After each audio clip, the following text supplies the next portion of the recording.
I will start this presentation by highlighting the point that Karen said, that we are going to look at the international e-payment solutions. And in effect, just like yesterday, sorry, I forgot to stop for the translation. Ես ուզում եմ բոլորին շնորհակալություն հայտնել նրանց, ովքեր եկել էին մասնակցել եւ համբերատար ձևով այսօր են մասնակցում, նրանք ովքեր նոր են միացել, ուզում եմ շնորհակալություն հայտնել Կարենին, թարգմանիչներին եւ այո, շատ ճիշտ ասվեց, որ այսօրվա մեր թեման էլեկտրոնային, միջազգային էլեկտրոնային փոխանցումների թեման իսկապես շատ կարեւոր է։ Հիմա անցնենք մեր օրակարգին։ Thank you. So just like yesterday, we have few points that we will see together. And again, these are, we have about 1 hour, 1 hour and a half together. So we will see some critical points. And I would like to share with you how to change your mind about e-payment solutions, because the solutions are already available. It's just that we need to change our mind as an entrepreneur, as a business person, on how to use them and how to access them. So this is what it is about today. Երեկվա նման այսօր էլ մենք աշխատել ենք մոտարապես 1 ժամ, 1 ժամ ու կես եւ շատ կարեւորագույն կետեր կա, որի շուրջը քննարկումներ են գնալու։ Բանն այն է, որ այդ միջազգային էլեկտրոնային վճարումները կան, գոյություն ունեն, գործում են, ուղղակի դուք պետք է վարժվեք եւ դուք որպես ձեռներեցներ պետք է ունենաք մտածելակերպի փոփոխություն եւ սա ամենակարևորն է։ Carry on.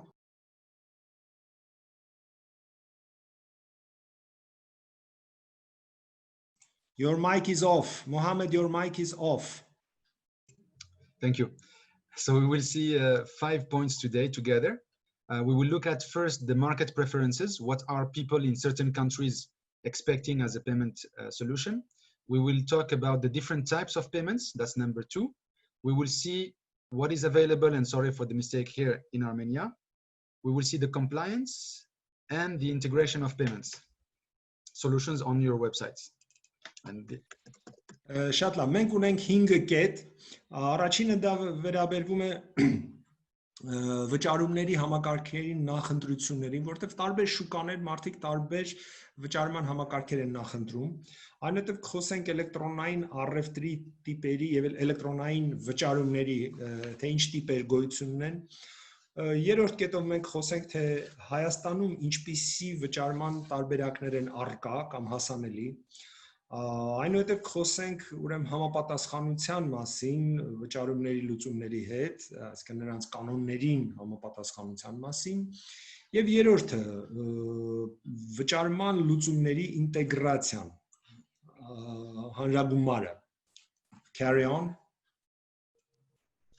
So let's start with the first point, and I think this is the most important point.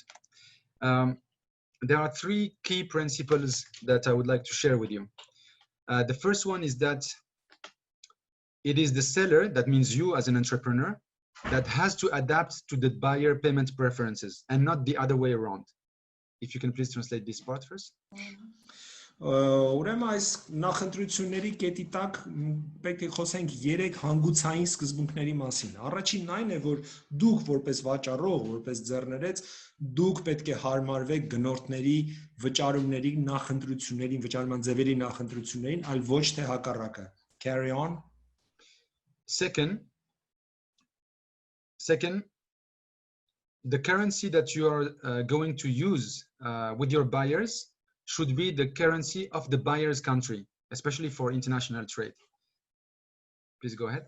Երկրորդը, այն գումարը, որ դուք պետք է ստանաք գնորդներից, պետք է լինի այն երկրի արժույթով, որտեղ գտնվում են ձեր գնորդները, այսինքն իրենց համար նախընտրելի արժույթով պետք է աշխատեք։ Carry on. And the third point is that the legal context that should be applied is not yours in Armenia, but the ones of the buyer. The buyer has to feel comfortable in that he is protected legally in terms of payments, refunds, taxes, the right to return. Please go ahead. Եվ երրորդը, այդ իրավական դաշտը, իրավական կոնտեքստը, որի մեջ դուք գործելու եք որպես վաճառող, պետք է լինի գնորդի երկրի իրավական դաշտը, հարկերը եւ այլն, որովհետեւ գնորդը պետք է իրեն հարմարավետ զգա, պաշտպանված ու ապահով զգա ձեր հետ առևտուր անելուց։ Carry on.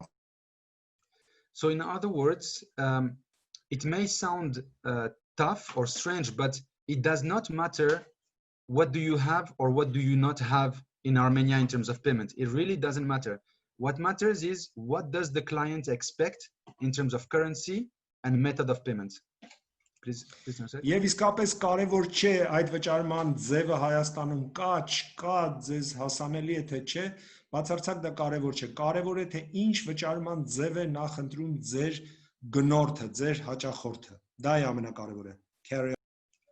Thank you. And you know this sentence very well, that the client is king. This is, I think, the marketing sentence. But I would even dare to say that in e-commerce, client is the emperor. So it's even more important. Դուք երևի հաճախ եք հանդիպել շուկայագիտության ոլորտում այս արտահայտությանը, որ հաճախորդը թագավոր է, եւ պետք է ասեմ, որ էլեկտրոնային առևտրի ոլորտում արդեն հաճախորդը ոչ թե թագավոր է, այլ կայսր է։ Carry on. So to give a context to what I'm saying, I want to give you a bad example that I saw happening in Tunisia. So this is a Tunisian seller, true story. And in Tunisia, there is a payment solution that has Visa card and MasterCard with a local bank and a local payment gateway. As you can see here, it's called Monetic Tunisie. And then the currency of Tunisia is TND, Tunisian dinar. So this is what looks normal to every seller in Tunisia. And the equivalent that looks normal for e-commerce in Armenia will be an Armenian bank with the Armenian currency having Visa card and MasterCard. This is where we start from. If you can please start translating this. Ես ուզում եմ մի օրինակ բերել, շատ հետաքրքիր օրինակ է։ Թունիսում այսպիսի ուրեմն ձախ կողմի առաջի այդ տեսնում եք հայտարարությունն է, ասում է, որ վճարումը եւ արժույթը, որ առաջարկվում է Թունիսյան տեսնում եք Visa քարտի եւ MasterCard-ի նշաններն են, վերևը ինչ որ Թունիսյան բանկի նշանն է, լոգոն է, Monetic Tunisie, եւ ներքևում գրած է արժույթը TND, որը Թունիսյան դինարն է։ Ենթադրում է, որ Հայաստանում սա տեսքը կլիներ մի փոքր այլ, այսինքն հայկական բանկի լոգո կլիներ եւ արժույթն էլ տակը գրած կլիներ հայկական դրամ։ Carry on. So now we have a German customer that finds the product of this Tunisian seller beautiful. They want to buy it. They add it to the shopping cart. They are ready to pay for the shipping fees. And when it comes to the payments, they suddenly realize that this e-commerce seller doesn't have the German preferred payment systems, which are SEPA, GiroPay, and sofort Überweisung. And the pricing is in Tunisian dinar, which is exactly the double of euro. So the customer from Germany thinks that the price just doubled and this is a scam. If you can please explain this. Եվ կար մի գերմանացի գնորդ, որի շատ հիացած էր Թունիսյան այդ ընկերության արտադրանքով եւ ուզում էր գնել։ Բայց պարզվեց, որ Գերմանիայում ամենաընդունված վճարման ձևերը SEPA Lastschriftն է, GiroPay եւ sofort Überweisung-ը, որը Թունիսում երևի անծանոթ է եւ նախընտրելի վճարման արժույթը եվրոն է։ Եվ գերմանացին շփոթվեց, որովհետև Թունիսյան դինարներով թիվը 2 անգամ մեծ էր եվրոից, նա մտածեց, որ այստեղ ինչ-որ մի բան մաքուր չէ, սա հավանաբար խաբեություն է եւ այսպիսի իրավիճակ ստեղծվեց։ Carry on. So this is the first thing that I want you to realize as an entrepreneur is that be careful of this mismatch because it's an easy mistake to do. When I informed the Tunisian seller, you're not ready for e-commerce, he said, no, I'm very ready. I have online website with Visa card, MasterCard. What else do you want? So this is the first misunderstanding. If you can please explain. Եվ ուզում եմ զգուշացնել, որ առաջի թյուրըմբռնումն էր կամ անհամապատասխանությունն էր, տեսնում եք գերմանացի գնորդի եւ Թունիսյան վաճառողի միջեւ։ Երբ որ ես Թունիսյան բիզնեսմենին ասացի, որ դուք պատրաստ չեք էլեկտրոնային առևտրի համար, ասաց չէ, ես շատ պատրաստ եմ, տեսնում եք, ես դրել եմ Visa card, MasterCard եւ այլն, էլեկտրոնային, ել ինչ եք ուզում ինձանից։ Այսինքն ակնհայտ թյուրըմբռնում կար։ Carry on. So I think you got the point. So please be careful about this. And now we need to really think, what is my buyer expecting? And I'm going to go to the next slide. Ինձ թվում է դուք արդեն հասկացաք իմաստը եւ այստեղ դուք պետք է միշտ մտածեք, թե ինչ է ուզում իմ գնորդը։ Հիմա անցնենք հաջորդ սլայդին, carry on. And just Yes. So, and just to give you an idea on how big is this problem of payment, because sometimes people think that it's not important, you can see that it's in this study, there are 3 reasons for which customers are abandoning the order because of some payment issues. So it amounts to 31% of the abandonments are actually due to payment issues. Այստեղ մենք խոսենք էլեկտրոնային վճարումների այդ խնդիրների մասին եւ հնարավորությունների մասին, շատերը կարծում են, որ դա մեծ խնդիր չէ, իրականում դա շատ մեծ խնդիր է, ինչպես տեսնում եք այս սլայդից, ինչ քանակի գործարքից հրաժարումներ են տեղի ունենում հենց այդ վճարման համակարգի պատճառով 31%-ը գործարքը լքելու, հրաժարվելու դա հենց էլեկտրոնային վճարման համակարգերում համաձայնության չհասնելն է կամ անվստահությունն է. Carry on. So you can understand very quickly that you can lose 30% of your sales just because of payment mismatch issue. Դուք շատ լավ տեսնում եք, որ կարող եք ձեր վաճառքում 31% կորցնել զուտ էլեկտրոնային վճարման համակարգերի հետ կապված խնդիրների պատճառով. Carry on. Now I'd like to share with you a good example, which is an American company promoting and selling their product in Saudi Arabia. And if you look at this very smart company, it's called iHerb. If you go on their website, they will give you 4 options of customizing the payment environment. Please translate. Հիմա ես ուզում եմ ցույց տալ արդեն մի լավ դրական օրինակ։ Սա ամերիկյան ընկերություն է, որը Սաուդյան Արաբիայում վաճառում է ինչ-որ բան։ Տեսնում եք նրանց համակարգը այնպես է, որ նա 4 տարբեր վճարումների տարբերակներ, հնարավորություններ է առաջարկում իր պոտենցիալ գնորդներին. Carry on.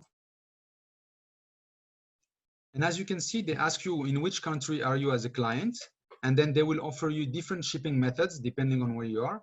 They ask you which language, because in Saudi Arabia, there's also a lot of foreigners, or some people prefer English instead of Arabic. Once you choose these 2 options, then they tell you which currency you want to use. We have Saudi Riyal, and we also have US dollar, because some people, even in Saudi Arabia, have credit cards in dollar. And once you do that, they tell you, okay, so if you have that, you can pay with 1, 2, 3, 4, 5, 6 options that are available locally in Saudi Arabia. If you can please explain. Տեսնում եք ինչքան լավ է մտածված ինտերֆեյսը։ Առաջինը որտեղ եք, որ երկրից եք դուք գնում, կամ Սաուդյան Արաբիա կամ ցանկացած այլ երկիր, ընտրում եք ձեր երկիրը։ Հետո լեզուն, որ լեզվով եք ուզում մեզ հետ շփվել, ասենք անգլերենը, Սաուդյան Արաբիայում բավականաչափ օտարերկրացիներ կան կամ անգլիախոս տեղացիներ կան։ Հաջորդ պատուհանը ձեր գերադասած արժույթը, դա կարող է լինել դոլար, դա կարող է լինել Սաուդյան Արաբիայի արժույթը։ Երբ որ դուք այդ 3-ը լրացնում եք, նա ավտոմատ կերպով վճարման համակարգերի տարբերակներ է ձեզ առաջարկում։ Կարող է առաջարկել, ասենք 4 հատ կամ 5 հատ, PayPal, Visa, Mastercard եւ այլն։ Եվ արդեն ըստ դրա դուք ճիշտ ընտրում եք, ճիշտ առաջնորդվում եք էլեկտրոնային վճարման առումով։ Carry on. Thank you. So this is what you need to aspire to in terms of payment availability. Այ դուք սրանով պետք է որ քեզ շնչվեք որպես վճարումների համակարգի հասանելիություն. Carry on. Now the question is that there is an order to get the payments right, and if you want to really access those payments, you have to start with this simple methodology. First, before doing anything, you need to identify the preferred solutions of the target market. This is very easy to do. There are studies, there is Google, or you just look at the websites in those countries, what kind of payment solutions they are using. If you can please translate. Հիմա անցնենք շուկաների վճարումների նախընտրություններին։ Այստեղ լավագույն ձևը առաջ շարժվելու հետևյալն է։ Առաջի քայլը նախ եւ առաջ դուք պետք է ողջեք, թե ինչպիսին է տվյալ շուկայում վճարման համակարգերի նախընտրությունը։ Դրա անելը դժվար չէ, գոյություն ունի Google-ը, գոյություն ունեն տարբեր ինտերնետային կայքեր այդ երկրում, որոնք ինչ-որ բան են վաճառում եւ վճարման ձևեր են առաջարկում, եւ ըստ դրա դուք պետք է պատրաստվեք առաջ երթին հասկանաք, թե որոնք են նախընտրելի էլեկտրոնային վճարման միջոցներ տվյալ թիրախային երկրում. Carry on. And especially you should study your competitors. For example, if you're selling wine in California, then go into wine websites in California, and then you notice American Express is the card that they offer. So I must have American Express as a payment solution if I want to sell wine in California. This is just a quick example. Please go ahead. Առաջ նաև դուք պետք է ուսումնասիրեք ձեր մրցակիցներին։ Ենթադրենք դուք Կալիֆոռնիայում ուզում եք գինի վաճառել։ Պետք է նայեք թե մյուս գինի վաճառողներն ինչ են առաջարկում որպես վճարման մեթոդ, եւ տեսնում եք որ գրեթե բոլորը American Express card են առաջարկում, ուրեմն դուք պետք է հասկանաք որ եթե դուք ուզում եք Կալիֆոռնիայում գինի վաճառել, ուրեմն պետք է ունենաք American Express այդ card-ը։ Carry on. Now the next step, once you know that it's American Express that is the favorite payment for selling wine in California, then comes the question of how to get it, how to obtain it. Unfortunately, sometimes some payment solutions of certain countries are not available for you in Armenia. That's often the case. If you can please translate. Հաջորդ քայլը, երբ որ բարձեցիք թե շուկայում ինչպիսին է նախընտրելի վճարման մեթոդը, պետք է տեսնեք թե ինչպես կարելի է ձեռք բերել նման վճարման մեթոդով աշխատելու հնարավորություն։ Ցավոք սրտի երբեմն լինում են նաև դժվարություններ, ասենք Հայաստանում կարող է ձեզ հասանելի չլինեն որոշակի վճարման մեթոդներ։ Carry on. And the question is, if it's important, and as you can see, it's either 30% loss of sales, or sometimes even they don't order at all, then do the necessary to get that payment system. For example, if you don't have American Express or another American payment solution like PayPal in Armenia, then how can I get this? Can I do an American company, open a branch in America, get my partner in America to use his company to acquire payments? You need to find a solution on how to get that specific payment method, even though you're here in Armenia. Please go ahead. Եվ երբ որ բարձում եք, որ ենթադրենք խնդիր է եւ American Express չեք կարողանում Հայաստանում ունենալ կամ PayPal համակարգը չի գործում Հայաստանում, դուք պետք է գտնեք լուծում այս խնդրի, պարտադիր։ Ամերիկայում ընկերություն գրանցել, Ամերիկայում գտնել մի գործընկեր, որի հետ ուղակի աշխատեք, մի դիստրիբյուտոր, որին է ձեր ամբողջ ապրանքը տակ եւ նրա միջոցով այդ էլեկտրոնային վճարումները լուծեք, այսինքն անպայման այս խնդիրը պետք է լուծում ունենա։ Carry on. And finally, once you have the payment solution or the 2 or 3 payment solutions that are expected by the market, then you need to propose them. But you also have to propose them in a smart way. For example, you don't display Euro currency or Armenian currency for an American buyer. So you display the right currency, the right payment methods. You don't need to overload the client with payment methods that are not specific to his country.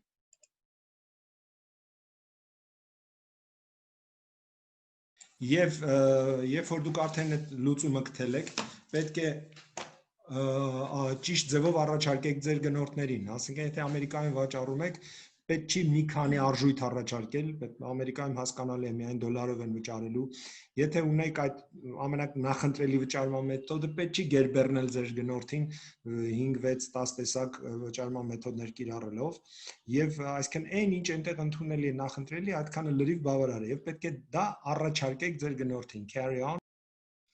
So don't worry, it looks difficult, but actually for every one problem you have 2 or 3 or 5 up to 5 solutions. So this is not complicated. It's just that you need to be ready to understand that this is the process to get it right for payments for e-commerce.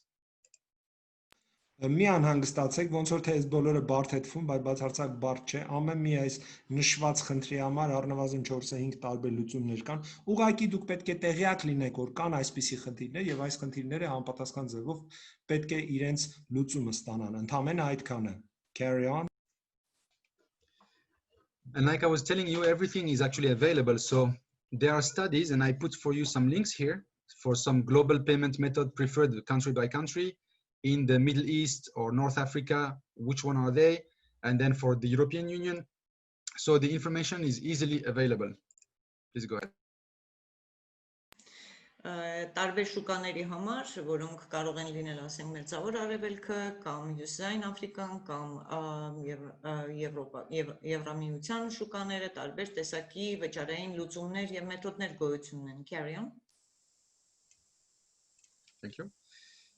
Now let's look at the different types of e-commerce payments, and there are basically 6 families, and I will go over them quickly just so that you know what types of payments are there. Հիմա անդրադառնանք վճարման էլեկտրոնային առևտրի վճարման մեթոդներին, ըստ էության 6 ընտանիք կա դրանցից եւ ամեն մեկին առանձին արագ ես կանդրադառնամ. Carry on. So we all know Visa card and MasterCard, and I think they're very present in Armenia. In other countries like America, you have Diners, Amex, JCB is the Japanese card, which is also available in America. And then this is the mammoth, the elephant in the room, the China Union Pay card, which is the biggest distributed payment card in the world. Ուրեմն այստեղ տեսնում եք Visa-ն, MasterCard-ը, որը հիմնականում բավականին լայն տարածում են քթել Հայաստանում։ Մյուս տեղերում ավելի տարածված են նաև Maestro-ն, Diners-ը, Amex-ը, JCB-ն, որը ճապոնական քարտն է, բավականին ազդեցիկ, եւ իհարկե, ինչպես դրանք կոչում են, սենյակում փիղ համարվող China Union Pay-ը, որ ամենամեծ ծավալը ունի տարածման առումով։ Carry on. The second option that is very common, especially in Eastern Europe and other countries, is cash on delivery, especially for local commerce. But there is also cash on delivery in an electronic way, and that's where you have Western Union, MoneyGram, and Xoom. Xoom is a PayPal company that allow you to sell something and get paid in cash at the counter by your client, and they all send you a bank transfer back to your company. Ուրեմն երկրորդ խումբը ներկայացնում է գնման պահին գնումը կատարելուց հետո կանխիկ վճարումը, որը տարածված է հիմնականում Արևելյան Եվրոպայում, բայց նաև շատ մեծ տարածում է գտել էլեկտրոնային առևտրի ոլորտում այս տարբերակը եւ դրա համար օգտագործում է Western Union-ը, MoneyGram-ը, Xoom-ը, որը թղթային տարբերակով գործող ընկերություն է եւ նա ձեզ ապահովում է համապատասխան գումարային փոխանցումը կատարելու հնարավորություն տեղում. Carry on. Thank you. And then there are the bank transfers, which you're also familiar with. And I will just highlight the 3 international bank transfer systems, which is the SWIFT, which is probably what you're using right now. It's based on the US dollar. Then there is the IBAN, which is mainly European countries and some other countries. And then recently there is a SEPA, specifically for the euro currency. So these are 3 different types of bank transfers. Այստեղ նաև պետք է անպայման անդրադառնանք երրորդ խմբին, դա բանկային փոխանցումներն են, որոնք եւս մեծ տարածում ունեն։ Եվ դասական տարբերակ մենք կարող ենք նշել 3 հիմնական բաղադրիչների միջոցով, դա SWIFT-ն է, որը հիմնականում դոլարային փոխանցումների կամ այլ արտարժութող փոխանցումների համար է, IBAN-ը, որը հիմնականում Ամերիկայի եւ Եվրոպայի դեպքում է գործում, եւ SEPA-ն, որը գնալով ավելի մեծ տարածում է ստացել, ելի եվրոպական արժույթով գործող մի համակարգ է հիմնականում։ So is this important to know that there are 3 different bank transfer systems? Yes, it is. Because, for example, if you have a client from Europe that wants to buy something from you and it costs 1,000 euro, they really don't like it if you ask them to send a SWIFT bank transfer, because it will take 10 days or 2 weeks to reach Armenia. It will cost about $70 US. And they have SEPA. If they pay you with a SEPA bank transfer, it's instant and it costs less than 50 cents.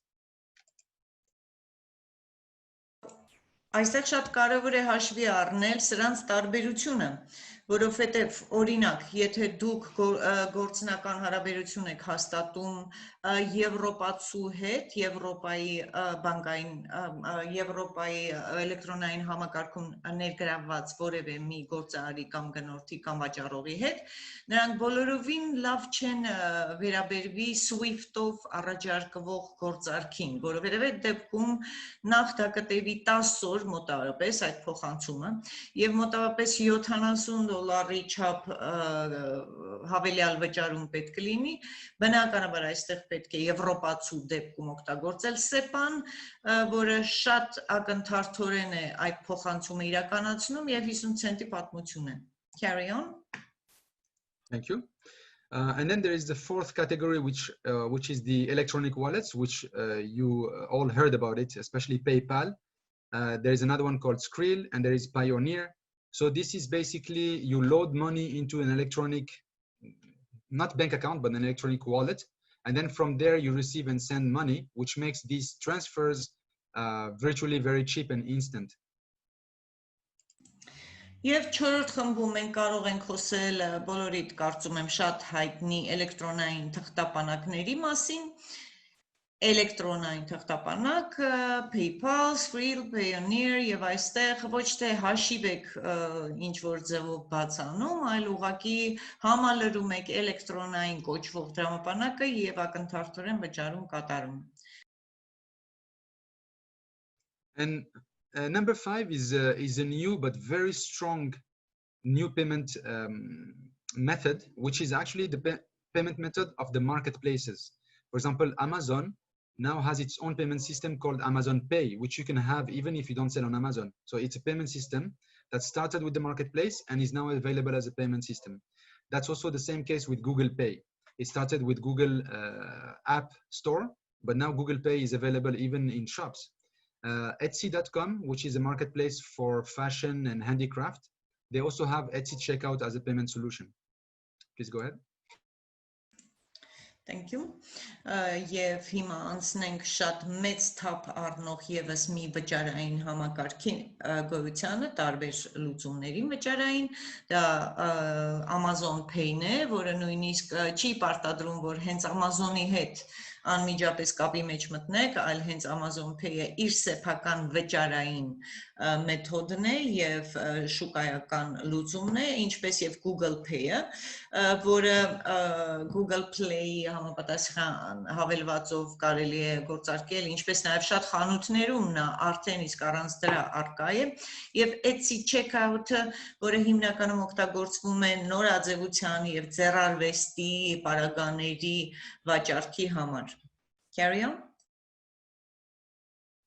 Thank you. And the last one, the sixth option, which is also, I think, potentially becoming more and more important, but as much as it is looking important, it looks very strange, which is the cryptocurrencies. So I will share with you a little bit on the cryptocurrencies and how it can be useful, or if it's not useful for e-commerce. And you know, Bitcoin, Ethereum, altcoins, and stable coins, the new coming coins. Please go ahead.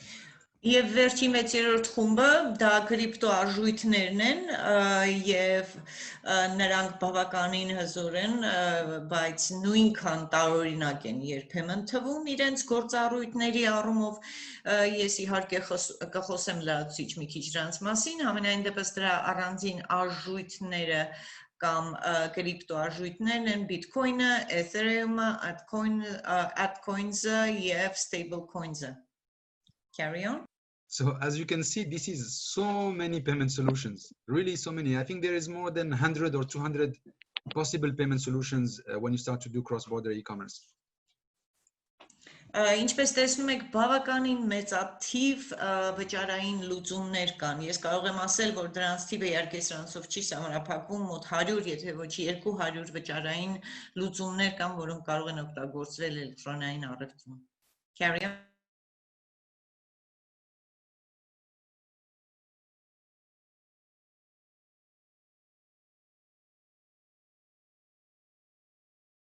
Sorry, let's look at the, you hear me now, right? Yes, I hear you. So let's look at the local solutions available in Armenia. And on this part, unfortunately, I am not very familiar, but I saw that there is eDram, Ameria Bank and Arca that are offering some payment solutions. Ուրեմն հիմա ծանոթանանք թե ինչպիսի վիճակ ունենք տեղական վճարների առումով, վճարային լուծումների առումով եւ ինչ սահմանափակումներ, ինչ ծավալներ են դրան գրավում, իհարկե չեմ կարող ասել, որ ես շատ քաջատեղյակ եմ, բայց համենայն դեպս ես գիտեմ, որ կան հետեւյալ համակարգերը, eDram-ը, Ameria Bank-ը եւ Arcan. Thank you. And what I want to share with you is basically to understand and study what could be the limitations of the local payment solutions. So I will very quickly highlight few points that you can check later on the slide. But where I want to go is to this next question. Ուրեմն այս պահին ես ուզում եմ անդրադառնամ, թե տեղական վճարային համակարգերում կամ լուծումներում ինչպիսի սահմանափակումներ կարող են լինել, եւ ես կարծում եմ, որ սլայդերի վրա, որոնք ես դեռ կառաջարկեմ, դուք կտեսնեք, թե որը ինչպիսի գնահատում ունի, ինչքանով է նախընտրելի. Just like I was trying to explain at the beginning, the question that you need to ask yourself, there is a trick, because often as an entrepreneur, we start to ask ourselves, what is the best payment solution for me as a seller? That's what we ask ourselves as a question. And what I want to share with you is to change this. And the question or the answer, the right question and the right answer is the payment solutions that are already used by my buyers. That is the real problem. Ուրեմն այստեղ շատ կարևոր է դառնում հետևյալ մի հարց, որը սովորաբար մինչ այժմ այսօր մարդիկ տալիս էին, թե ինձ համար որն է ամենահարմար համակարգը, բայց ես կարծում եմ, որ այս հարցը պետք է փոքր-ինչ, այսինքն ոչ թե փոքր-ինչ, այլ նշանակալիորեն փոխվի եւ ամենալավ տարբերակը հարցը դնելու, հարցադրմանց հետևյալն է, թե որն է ամենալավ վճարման լուծումը հաճախորդի համար եւ պատասխանը ճիշտ կլինի այն տարբերակները, որոնք արդեն օգտագործվում են ձեր պոտենցիալ գնորդների կողմից. Carry on, please. Thank you. Oops, I went too fast. And I did a study about the different payment solutions that could be available to you, that are actually available to you. For example, there is PayPal. I put it in gray because at the moment, I think it's not available yet for merchants, but you have to check out WorldPay, Yandex, Kiwi, and Pioneer. And I will share with you, I will share with you this information is about the different price, the cost per transactions in the PDF that we will put on Google Drive.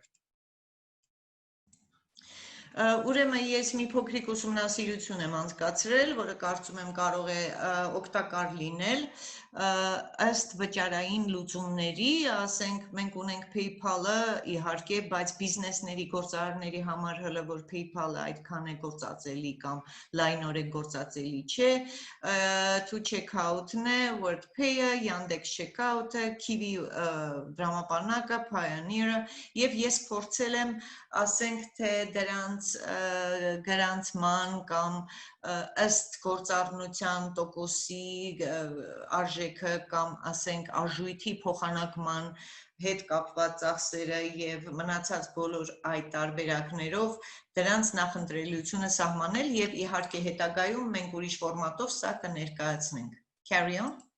And just one thing I want to highlight for you when you're dealing with payments is that first you think that the main fee is the transaction fee. For example, PayPal, they take between 2.9% or 3.5%, checkout 2.9%. So it's roughly between 2 point something and 3 or up to 6%. So normally we only think about this transaction fee. Ուրեմն հարցը այն է, որ սովորաբար երբ որ մենք ինչ-որ գործարքի մասին ենք մտածում, առաջին հերթին կամ միայն սահմանափակվում ենք մտածելով, թե տվյալ ընկերության հետ մեր գործարք կատարելու արդյունքում ինչ վարձավճար ենք տալու, այսինքն տեսնում եք, այստեղ կա 2.9%, 2.9 մինչև 3.5, նույն նախավերջինը 6, այսինքն տեսնում եք, որ հիմնականում 2-ից 6-ն է եւ մենակ սրա մասին ենք մտածում. Carry on. So what happens, the mistake that happens for us is that we think that payments only cost me 3% or 2.9, but actually there is a currency exchange fee. And if you add transaction fee and currency exchange fee, often you will be surprised that the total cost of your payment is between 6 and 8%, which could sometimes kill a big part of your margin. Ուրեմն մի սխալ մունք հենց կայանում է նրանում, որ այդ գործարքը քննարկելիս մենք միայն սահմանափակվում ենք գործարքի դիմաց վարձավճարը գնահատելով եւ մոռանում ենք արժույթի փոխանակման դրույքաչափի մասին եւ երբ որ այս երկուսը իրար գումարում ենք, շատ անգամներ մենք տեսնում ենք, որ 7-8% կարող է դառնալ մեր ընդհանուր ծախսը, որը արդեն բավականին խաթարում է մեր գործարքի հաջողությունը։ Thank you. So this was for the fees, to be careful. Now there are so many payment solutions that are not yet available for you, but are used in the world, like Stripe, PayPal, Skrill, MyPost, Alipay, Aiden, Square. So technically, even though they're not available in Armenia, you have to know that 90% of all international payments become accessible if you are registered in Europe or US. This is the big information, I think, for this step.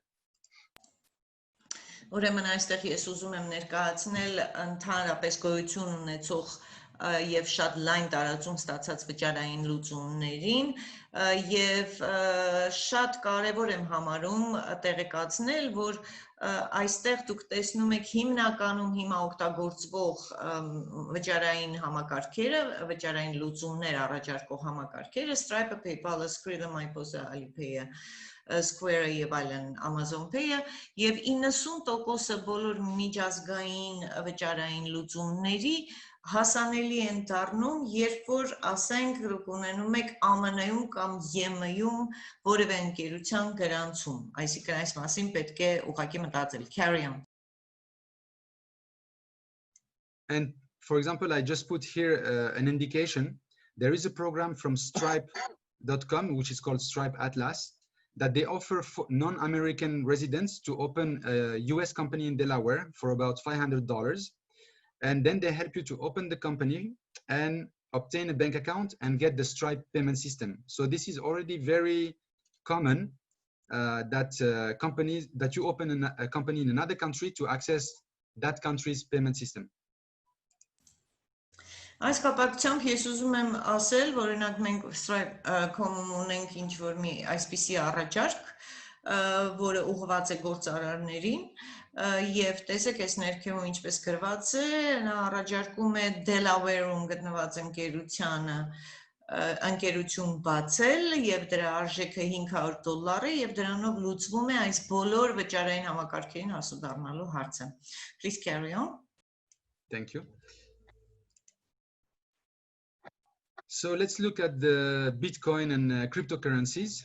And I checked, it seems that in Armenia, at the moment, there is no specific regulation for cryptocurrencies, but it looks like the Armenian government has a positive approach to cryptocurrency. So I wanted to introduce to you what are the big misunderstandings and the advantages of cryptocurrency.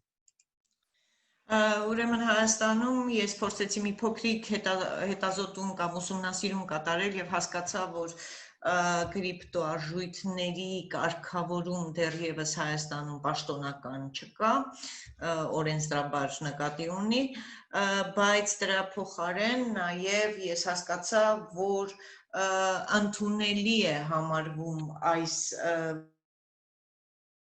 դրա վերաբերյալ կան որոշակի մոտեցումներ եւ այդ կապակցությամբ ուզում եմ ասել, թե հիմնական ջուրըմբռնումները crypto արժույթների վերաբերյալ որոնք են. Please go on. So there are two misunderstandings about cryptocurrency for e-commerce, especially for e-commerce.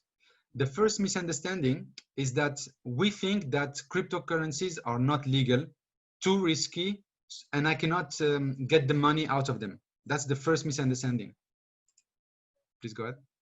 Ես ուզում եմ ասել, որ հատկապես էլեկտրոնային առևտրի ոլորտում կրիպտո արժույթների վերաբերյալ մի մոլորություն կամ թյուրըմբռնում կա, հենց դա առաջին երկու թյուրըմբռնում կա, ավելի ճիշտ առաջինը այն է, որ նա կասկածելի է, վտանգավոր է, ոչ միշտ է հուսալի. Carry on. So mainly this is because there is a risk with cryptocurrencies, but that risk is when you want to keep your money in cryptocurrency. That means you as a deposit. So of course, Bitcoin we saw it can go up, it can go almost completely down, up again and down. So you cannot really use it as a deposit if you're a business person. But as a collection, that means as an incoming method of payment for businesses, it's good. Because if a client has Bitcoin, he wants to pay me. If I say no, he goes to someone else. So I take Bitcoin and then I get US dollar or euro out of it in the same day. So I don't have a problem with currency exchange. Ուրեմն ինչու է սա թյուրը բռնում կամ մոլորում, որովհետև ասենք թե եթե բիտկոյնի մասին ենք խոսում, որպես վճարման միջոց, այո, այդ թյուրը բռնում կոչված է, ինչ որ ձևով պայմանավորված է նրանով, որ մարդիկ մտածում են, որ խոսքը ասենք կրիպտո արժույթի պահպանման ավանդ որպես երկարատև պահպանման մասին է, որտեղ նա կարող է կորցնել իր արժեքը, ավելանալ, ընկնել եւ այլն, այսինքն տատանումները կարող են շատ մեծ լինել, բայց եթե մենք խոսում ենք ներհոսող վճարման մասին, այսինքն երբ որ ինչ որ բան եմ ես վաճառում եւ ինձ կրիպտո արժույթով վճարում են, ես նույն օրը կարող եմ դա վերածել դոլարի եւ այստեղ որևէ տատանումների մասին խոսք չի լինում. Carry on, please. The second misunderstanding is that you may think that it's difficult for you to use Bitcoin or another cryptocurrency because the price, you need to change your price every 2 hours, every hour, the price goes down and up. So we think that it's not usable for e-commerce, and that's actually wrong. I will explain why. Եվ երկրորդ թյուրըմբռնումը կբացատրեմ ինչով է պայմանավորված շատ դեպքերում մարդիկ մտածում են որ բավականին բարդ է հետևել կրիպտո արժույթի այդ շարժերին որ դու փաստորեն պետք է ամեն 2 ժամը 1 կամ 1 ժամը 1 փորձես տեսնել թե կոնկրետ ինչ արժեք ունի տվյալ արժույթը բայց ըստ էության մի փոքր ավելի ուշ ես կբացատրեմ թե ինչու է դա սխալական. Carry on, please. So this is how it works technically. Let's say you have something that you want to sell at $20. So the price that will be displayed on your website is $20. And when you will offer Bitcoin as a payment, for example, it is the buyer that is actually taking the risk and managing the problem of price changes. Because for you, it's $20. And then it doesn't matter what is the rate. It is the buyer. He has 10 minutes, about 5 or 10 minutes to do the exchange. And if he does it, for example, today, $20 is about 0.0021 Bitcoin. If he decides to do it, then he clicks, he pays, and you get the amount in dollar. Ուրեմն բացատրեմ թե ինչու, ինչպես խոստացա, եթե ասենք թե դուք ունեք որևէ ապրանք, որի գինը նշանակել է $20 եւ ձեր վեբսայթում դրա գինը այդպես է նշված է $20, դա արդեն ձեր գործը չէ թե ինչպես կհարմարեցնի գնորդը իր բիտկոյնները, նա այնպիսի բիտկոյնով գումար պետք է վճարի, որը ճշգրտորեն հավասար է ձեր $20-ին եւ դա պետք է անի 5-10 րոպեների ընթացքում եւ այդ ընթացքում մենք տեսնում ենք որ այդ փոխանակման արժեքը կազմում է 0.0021 բիտկոին, այսինքն նա ինքը հենց գնորդն է դա կրում. So the solution for you to achieve this is that you use what we call an exchanger. And there are many exchangers. One of them is coingate.com. You just open an account with them.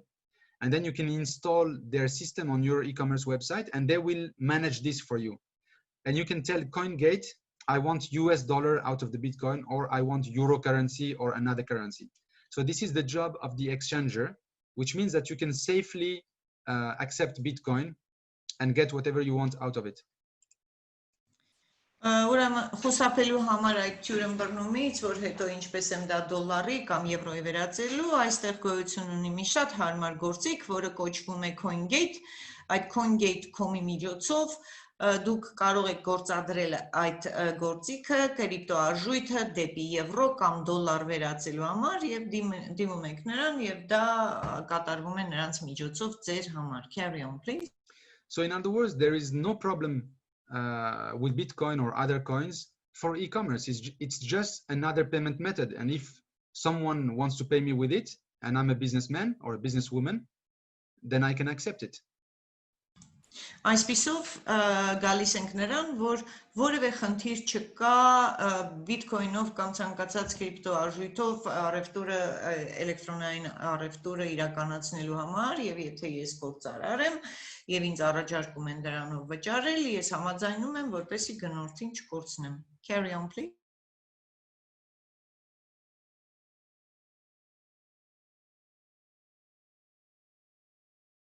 I can't hear you, Mohammed. Yes, sorry.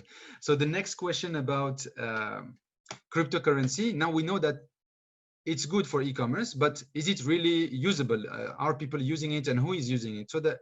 And is it bringing you an advantage as a seller? So the question from the market is yes, absolutely. This brings you an advantage as an e-commerce seller. Ուրեմն հասկացանք, որ կարելի է լրիվ ընդունելի համարել կրիպտոարժույթը էլեկտրոնային առևտրի համար, բայց ուրիշ հարց է առաջանում, արդյոք այն օգտագործելի է լայնորեն եւ տարածված է եւ արդյոք կան որոշակի առավելություններ, երբ որ մենք համեմատում ենք բիտքոյնը, օրինակ մյուս վճարային լուծումների հետ եւ այո պատասխանը դրական է, այն ունի առավելություններ. Carry on, please. And there are some statistics. I put for you here the link. For example, you can see that 40% of the users of Bitcoin are Europeans and 35%, almost 36% are Americans. So this tells you that the Americans and Europeans, they are really using Bitcoin a lot. And you can see here in this chart that it's mainly men. Men are using Bitcoin. There's only 13% of women using it for now, but this can also grow, especially for fashion. And then you can see the age group. Some people think that only the 16 years old and teenagers are using Bitcoin. And you can see that no, actually it's between 25 and 44 years old is the majority of people who are using Bitcoin. These are buyers, business people. Please go ahead for the statistics. Ուրեմն այստեղ ես ունեմ վիճակագրական գծապատկերներ, որոնք շատ հստակ ցույց են տալիս գործածելիությունը բիտքոյնի, այսինքն կրիպտոարժույթի։ Առաջին գծապատկերում դուք տեսնում եք, որ ձախի վրա կանաչով մոտապես 40%-ը դա եվրոպացիներն են օգտագործում, աջի վրա էլի ամենամեծ, երկրորդ ամենամեծ խումբը դա ամերիկացիների կողմից, այսինքն եվրոպացիներն ու ամերիկացիներն են այսօրվա դրությամբ մեծ օգտագործողները բիտքոյնի, երկրորդ այս գծապատկերում արդեն ըստ սեռի ցույց է տրված, որ 86.9%-ը, այսինքն գերակշռող մասը տղամարդիկ են բիտքոյնը օգտագործում կամ կրիպտոարժույթը օգտագործում, բայց իհարկե 13.1-ը, որ կանանց է վերաբերում, կարող է աճման միտում ունի, որովհետև եթե նորաձևությունը այստեղ ակտիվանա, կմեծանա նաև այս հատվածը, այս սեգմենտը, եւ երրորդում շատերը կարծում են, որ հիմնականում 16 տարեկաններն են կամ 18 տարեկաններն են օգտագործում կրիպտոարժույթը, բայց դա այդպես չէ, դուք տեսնում եք 38.2-ը ամենամեծ հատվածը 25-ից 34 տարեկաններ եւ 25.5-ը էլի դա ընկնում է 35-ից 44, այսինքն ամենամեծ օգտագործում այն ունի 25-ից 44 տարեկանների մեջ. Carry on, please. Thank you.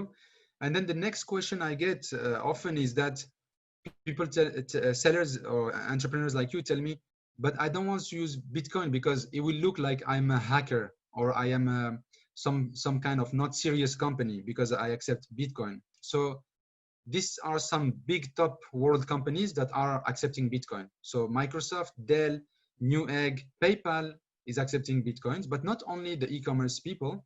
Tesla is selling cars, electric cars, and accepting Bitcoin. And BMW, a very serious German car maker, as you know, they saw the opportunity and they're accepting Bitcoin.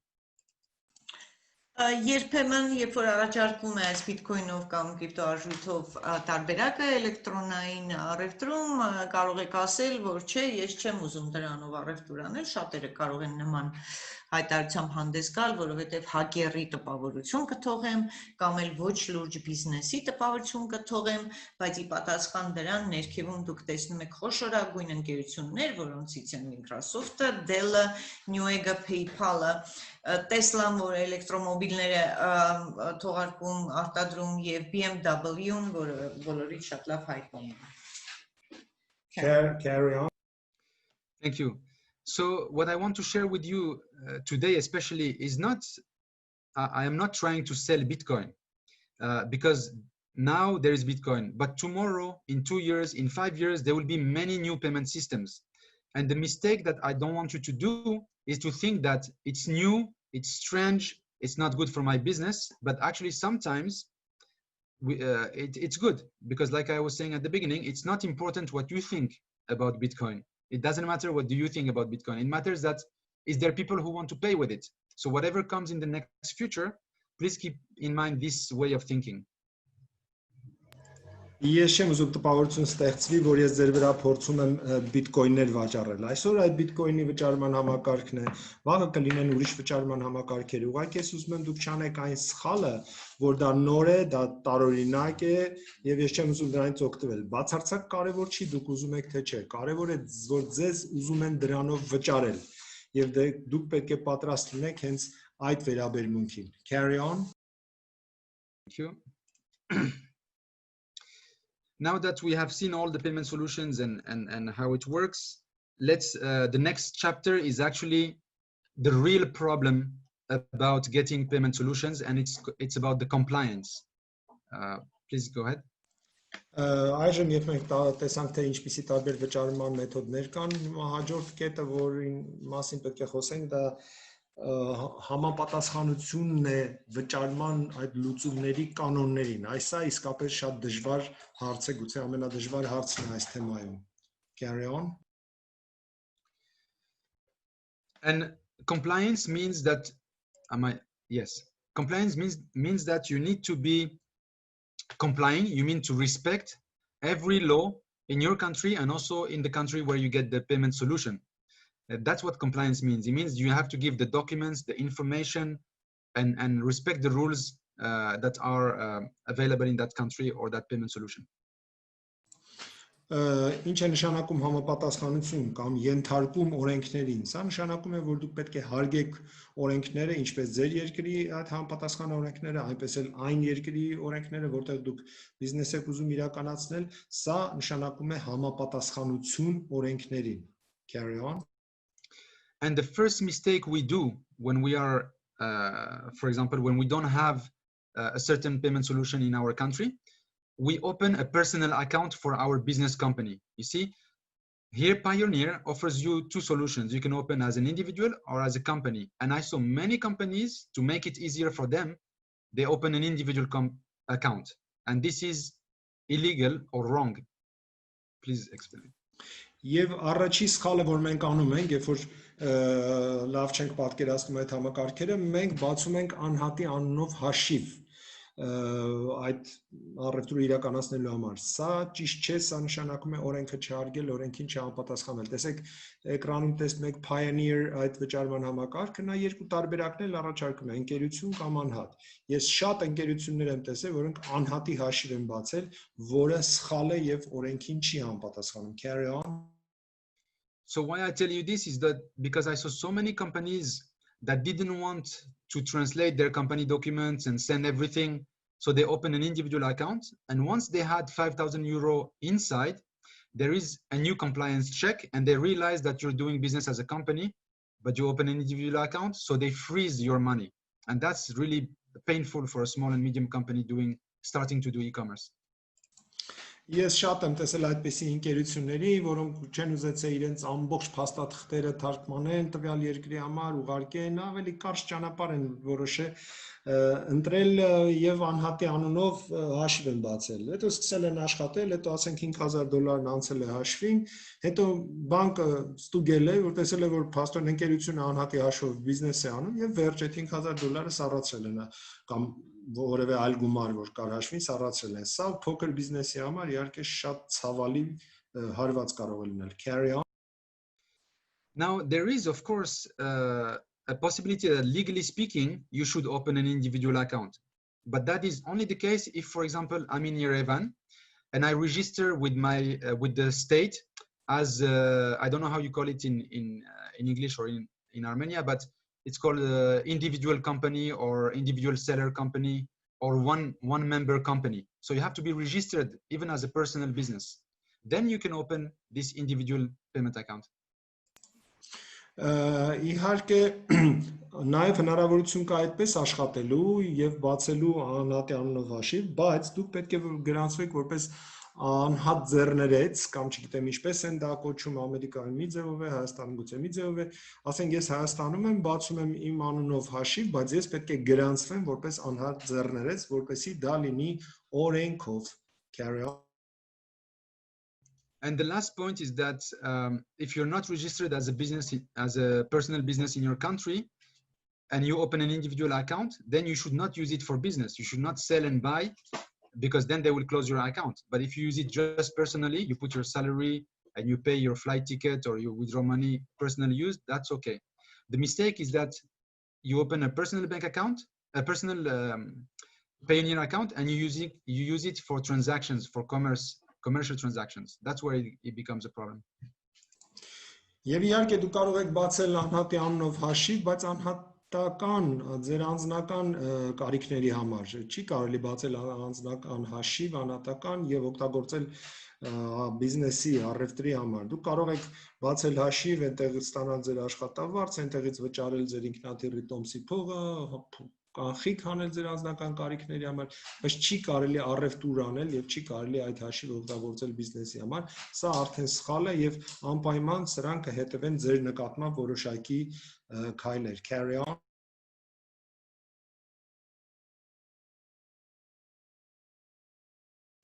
Mohammed, oh sorry. Yes, now that we have seen the big mistake that you need to avoid, this is how it works for obtaining payment solutions. In my experience, a well-prepared compliance file, that means a dossier, I think you say that also, with all your company documents, all your business documents, if you prepare this very well, I think you can get 100% of the cases you will get accepted by that payment solution. If you can please translate. Հիմա երբ որ այս բոլորի մասին խոսեցինք, մտածենք ինչպես պետք է այդ էլեկտրոնային վճարման լուծման կողմից, այդ ընկերության կողմից մենք դառնանք ընդունելի, եթե դուք լավ պատրաստված, մանրամասն ձեր ֆայլը կամ դոսիեն ձեր ընկերության բոլոր անհրաժեշտ փաստաթղթերով ներկայացնում եք, պետք է ասեմ, որ 100%-ով այդ էլեկտրոնային լուծման ընկերությունները ձեզ կընդունեն որպես իրենց հաճախորդ. Carry on. So both the problem and the secret of being successful with e-payments is exactly this. How are you going to prepare your company documents? How are you going to prepare your identity documents as managers, as owners? And then how are you going to show what are you selling in terms of products and services, catalog, brochure, and so on. And if you have a website, you need to show that you have a good security measures, that you have privacy policy, you respect them, and you have terms and conditions and all these things. So this is the key and the problem to international payment solutions. Եվ այստեղ ուզում եմ ցույց տամ, որ որն է միջազգային այդ էլեկտրոնային վճարների համակարգի հիմնական խնդրումը եւ հիմնական լուծումը, դա նույն տեղում է։ Ընկերության մասին պատշաճ տեղեկատվություն եւ փաստաթղթերը։ Նրա բաժնետերերի, կառավարիչների, օգտատերերի, իրական շահառուների ինքնությունը հաստատող փաստաթղթերը, ծառայությունները եւ ապրանքները, որ նրանք վաճառում են, գծել կատալոգ, բրոշուր եւ այլն։ Եվ ցույց տալ, որ դուք հարգում եք անվտանգության կանոնները, ձեր էլեկտրոնային, ձեր ինտերնետային կայքում, վեբ կայքում, այդ բոլորը երևա, որ դուք հարգում եք նաեւ մարդկանց անձնական կյանքի գաղտնիության իրավունքը եւ տարբեր տեսակ պայմաններ եւ սահմանափակումներ ունեք, այսինքն երբ որ այդ բոլորը շատ հստակ տրվում է, այդ հիմնական խնդիրը հենց այստեղ է լուծվում է, հենց այստեղ է այդ խնդիրը։ Carry on. So let's look exactly what they are expecting from you in terms of documents for each type of information. So let's start with company documents. I want to share with you the most important things that you need to understand and prepare. Please go ahead. Հիմա եկեք տեսենք թե ինչ տիպի փաստաթղթեր եւ տեղեկացություն են ձեզանից ուզում այդ էլեկտրոնային վճարումների համակարգերը ձեր ընկերության մասին։ Ուրեմն հերթով նայենք այդ փաստաթղթերը։ Carry on. So the number one document is the certificate of incorporation. Maybe it's called different in Armenia. Maybe it's called certificate of registration or certificat négatif in some French countries. So that means the document that proves that your company is registered in your country. That's number one.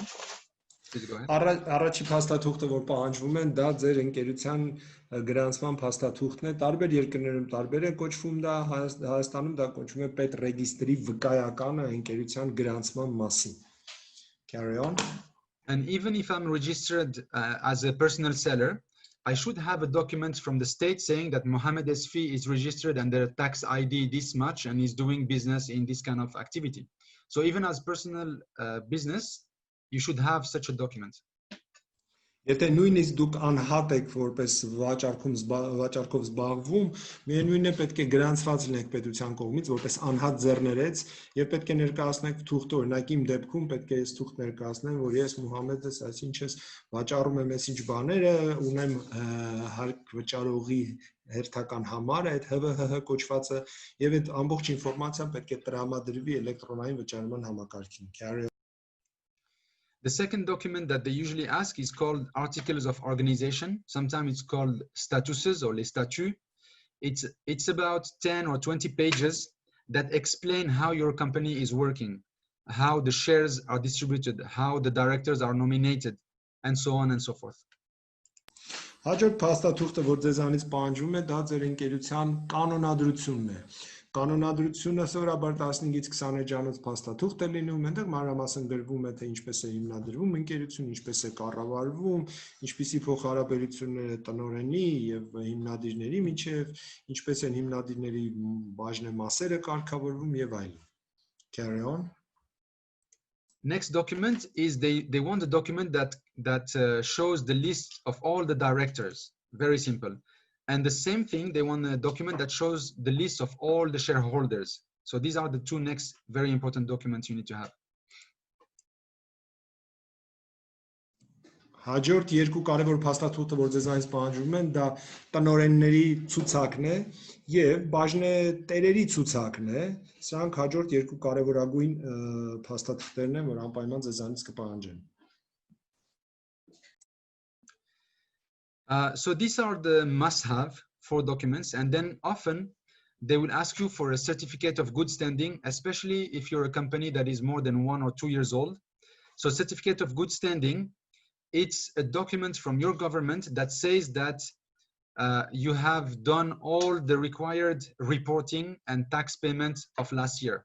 That's what it means, that your company is up to date in your country. Սրանք ուրեմն այս 4-ը այն պարտադիր փաստաթղթերն են, որ ձեզանից կպահանջեն, բայց հնարավոր է լինեն նաև լրացուցիչ պահանջներ։ Օրինակ, դրանցից մեկը կարող է լինել բարեվարկության ձեր հավաստագիրը։ Դա ինչ է իրենից ներկայացնում, այսինքն ձեր իշխանություններից փաստաթուղթ, որը ասում է, որ անցած տարի դուք բոլոր հաշվետվությունները պատշաճ ներկայացրել եք, բոլոր հարկերը պատշաճ վճարել եք անցած տարվա արդյունքներով։ Այս է դա նշանակում բարեվարկության certificate կամ փաստաթուղթը։ Carry on. And then the next thing that they probably will ask is a translation of your documents to English, and sometimes they will ask you to have a certified copy of your documents. And finally, to go faster, is that if you have a link that shows your company on the National Company Register, it's good to give them that link so that they can see that you're registered on the website of your country, on the company register website. Thank you, please. Հաջորդ ձեզանից կպահանջեն այդ բոլոր փաստաթղթերի թարգմանությունը անգլերեն։ Որոշ դեպքերում կարող են նաև պահանջել, որ այդ բոլոր փաստաթղթերը վավերացվեն ապոստիլային կնիքով, ձեր երկրի ապոստիլային կնիքով։ Եվ վերջապես լավ կլինի, եթե ձեր ընկերությունը հղում տա ձեր երկրի գրանցված բիզնեսների այդ գրանցամատյանին էլեկտրոնային եւ երբ որ այդ հղումը լինքը տակ նրանք կարողանան մտնել եւ տեսնել որ դուք այո իսկապես կաք գրանցված եք ձեր երկրի այդ ընկերությունների գրանցամատյանը. Carry on. And the important point is that please prepare this in advance. Don't wait until you open the account and they ask you and then you reply after 1 week this document, after 2 weeks you give the other documents. It drives them crazy. It drives payment solution crazy, and then they either increase the fees or they don't accept you. So a rule very important is prepare in advance all these documents. Հաջորդ կանոնը, որին պետք է հետևեք, այս բոլոր փաստաթղթերը պատրաստեք նախապես։ Այնպես չլինի, որ դիմեք էլեկտրոնային վճարման համակարգին, հետո մի փաստաթուղթը ուզեն տակ, հետո 2 շաբաթ հետո ուզեն երկրորդը տակ, 2 շաբաթ հետո մյուսը, եւս 2 շաբաթ հետո, այս կարգի վերաբերմունքը նրանց դժվացնում է եւ արդյունքում նրանք կարող են բարձրացնել ձեր գրանցման վարձավճարը կամ ուղղակի մերժել։ Միշտ նախապես պատրաստվեք, որ ամբողջը կարողանաք միանգամից տալ։ Carry on. Thank you. So this is for the company documents. Now let's look at the documents for each person, human, and every director or manager, and also every shareholder that has more than 25, that has at least 25% of the shares, should provide all these documents. If you can please explain. Հաջորդը վերաբերվում է անհատներին ընկերություն, խոսքը վերաբերվում է մենեջերներին եւ ցանկացած 25% եւ ավել բաժնեմաս ունեցող բաժնետերերին, նրանք պետք է տրամադրեն ամբողջական փաստաթղթերը իրենց անձի վերաբերյալ։ Carry on. And this is also another problem because we are not ready, we don't have a passport copy, or it's expired, it has less than 6 months. So just like when you are going to travel outside of the country, get your things up to date and ready in terms of identity card or passport. Այստեղ էլ նույն պատմությունն է, կարող է պատահի ձեր անձնագիրը արդեն ժամկետը վերջանում է, դուք չունեք համապատասխան փաստաթղթերը, եւ դրանք պետք է առնվազն ներկայացումից հետո եւս 6 ամիս լինեն վավեր։ Դրա համար պատրաստվեք նախորոք, ինչպես արտասահման ճամփորդելու ձեր անձնագիրը կամ նույնականացման քարտը նախորոք եք պատրաստում, այս բոլորը պետք է պատրաստեք նախապես։ Carry on. And now a small advice that I have for those of you who do not have a passport yet, because sometimes you didn't need it. When it comes to e-commerce, it's really better if you can apply for a passport, because passports at the international level are much more easy to verify than national ID cards. Mohammed, having a passport is a must for Armenian citizens or for every single adult, even if you don't travel to anywhere in the world. So I'll translate what you said. Կարևոր է որ դուք ունենաք անձնագիր, որովհետև անձնագրի ստուգումը միջազգային մակարդակում շատ ավելի հեշտ է, քան թե նույնականացման քարտի ստուգումը։ Ես Մոհամեդին բացատրեցի, որ Հայաստանում անձնագիր ունենալը պարտադիր է, ի տարբերություն շատ այլ զարգացած երկրների, որտեղ անձնագիրը անհրաժեշտ է միայն նրանց, ովքեր պատրաստվում են մեկնել արտասահման եւ հատել սահմանը։ Okay, carry on. Thank you. The second document that you need to prepare is a proof of address. And this is proof of address under your name. So your name should appear on the proof of address, and then it should be less than 3 months, and it should be maybe either an electricity bill, a water bill, an internet bill, a telecom bill, something that shows that you receive it every month. That's what they accept as a proof of address. Հաջորդը դա պետք է լինի ձեր անձնական հասցեի հաստատումը։ Սա արվում է ինչպես, սա կամ էլեկտրականության հաշիվը, կամ ջրի, կամ ինտերնետային հաշիվն է ներկայացնում, որը 3 ամսից ավելի հին չէ, որը ապացուցում է, որ դուք այդ հասցեում եք ապրում, որովհետև ձեր անունով պարբերաբար նման հաշիվներ են ստացվում, որ դուք վճարում եք։ Սա ուրեմն հասցեի ապացույցն է։ Carry on. So here there is also a small usual human mistake that we do. Sometimes we live in a house or in an address, but it's under our parents' name, or the water and electricity bill is under the owner name. So I don't have actually a bill under my name. So be careful, do not enter an address for which you do not have a bill under your name. In that case, if for example you still have an invoice with your old address or with your another place, give the address of a place where you have the bill, where you have a proof of address. Հաճախ այնպես է պատահում, որ մարդիկ իրենց անունով չի լինում հաշիվը, չգիտեմ, ծնողների անունով է այդ հաշիվը ստացվում, չնայած իրենք էլ են այդտեղ ապրում կամ հասցե են փոխել են, այդ բաները չեն փոխել, եւ սա միշտ խնդիր է առաջացնում։ Դրա համար ներկայացրեք այն ճիշտ հասցեն, որտեղ ձեր անունով է այդ ամեն ինչը, այդ էլեկտրականության հաշիվը եւ այլն եւ այլն։ So if I may make a comment, in Armenia there are no bills of water or internet bills, so you go and pay yourself. But the proof of address in Armenian context is if you live in a condominium, the head of condominium gives you a special fact sheet with a stamp and signature that yes, this person lives in this address. And the similar type of persons, so-called authorized persons in charge of neighborhood, it's an official thing in Armenia, so they have that right according to our legislation. So they issue a paper, they sign and they put a stamp that yes, I confirm that this person lives in this address. And that's the way in Armenia, because we don't receive any bills. It's all electronic, it's in the past, it's gone. So it's very good. Thank you for explaining that. So in that case, just make sure that that attestation or that letter is not more than 3 months old, because they will refuse it. So just make sure that before you apply for a payment system, ask for a new one. Yes, Mohamedin բացատրեցի, որ Հայաստանում, քանի որ մենք ոչ էլեկտրականության, ոչ ջրի, ոչ մի նման հաշիվ չենք ստանում եւ գնում ինքներս վճարում ենք, դա բոլորը հիմա էլեկտրոնային են ավելի շատ, այս ձևով հասցեն հաստատել հնարավոր չի եւ մեր օրենսդրությամբ կա համատիրության ղեկավարի ինստիտուտը նա իրավունք ունի տեղեկանք տալ, կնքել ստորագրել, որ այս մարդը իսկապես ապրում է այս հասցեում կամ թաղի լիազոր ներկայացուցիչ կոչված է այդ ինստիտուտը կա, նա ասած շատ լավ է, որ այդպես է, այդ դեպքում ուղղակի վստահ ապահովեք, որ այդ տեղեկանքը, որ նրանք ձեզ տրամադրում են, 3 ամսվանից ավելի հին չլինի.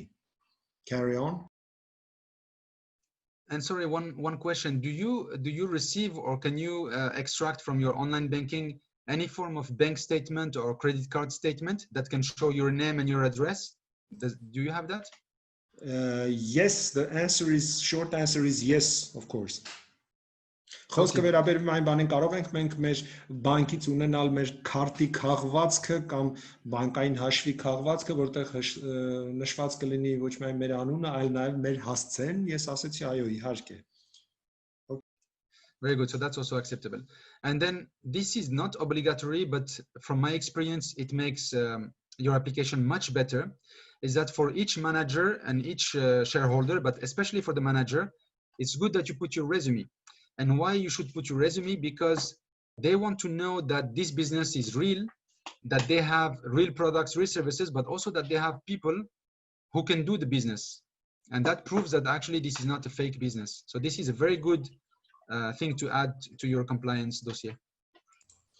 Եվս մի բան, որը պարտադիր չէ, բայց ես ձեզ խորհուրդ կտայի անպայման սա էլ կիրառել, շատ հաճախ բաժնետերերի կամ կառավարիչի CV-ն շատ է օգնում կամ կենսագրությունը, հատկապես կառավարիչի, որովհետև երբ որ նրանք տեսնում են սա, հասկանում են, որ գործ ունեն ոչ թե կեղծ բիզնեսի հետ, այլ իրական բիզնեսի հետ եւ գործ ունեն մի կառավարիչի հետ, որը հասկանում է ինչ բան է բիզնեսը, կարող է այն կառավարել։ Դա համար խորհուրդ կտայի, սա շատ լավ է ընկալվում այդ վճարման համակարգերի կողմից. Carry on.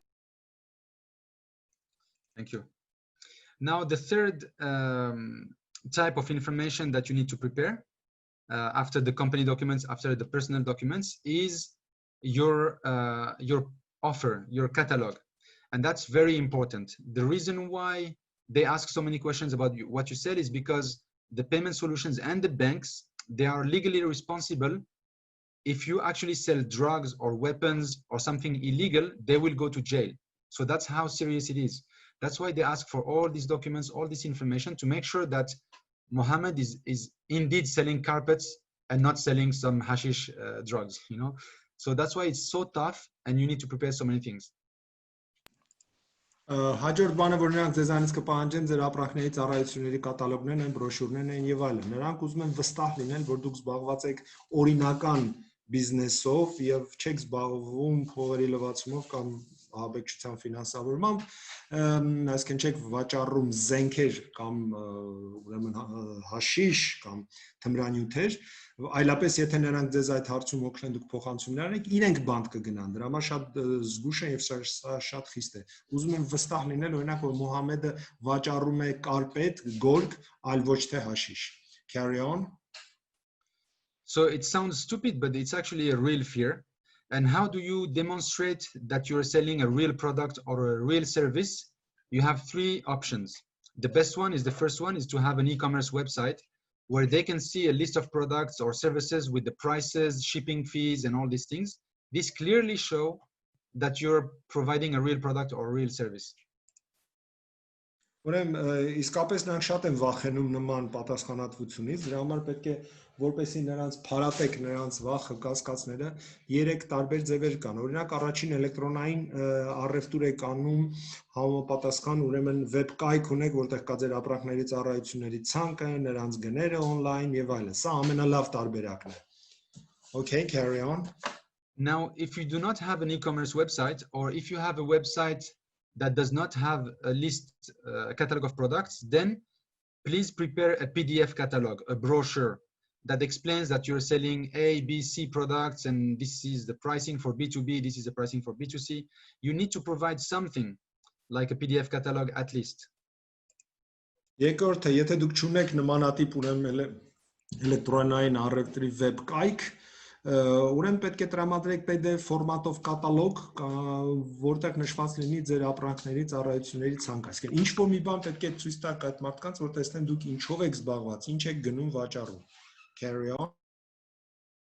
Now, if you're, this is more for fashion businesses. So if you have a fashion business that you promote on social media, on Instagram, Facebook, or whatever, you could use that, but then you really need to have a social page where we can see that people are trying to buy your dresses and that you're putting many photos, many models, and not just 2 years ago. It's recent, you're always uploading photos. So if you do that, if you have a social page that you use for selling, then this can be also accepted.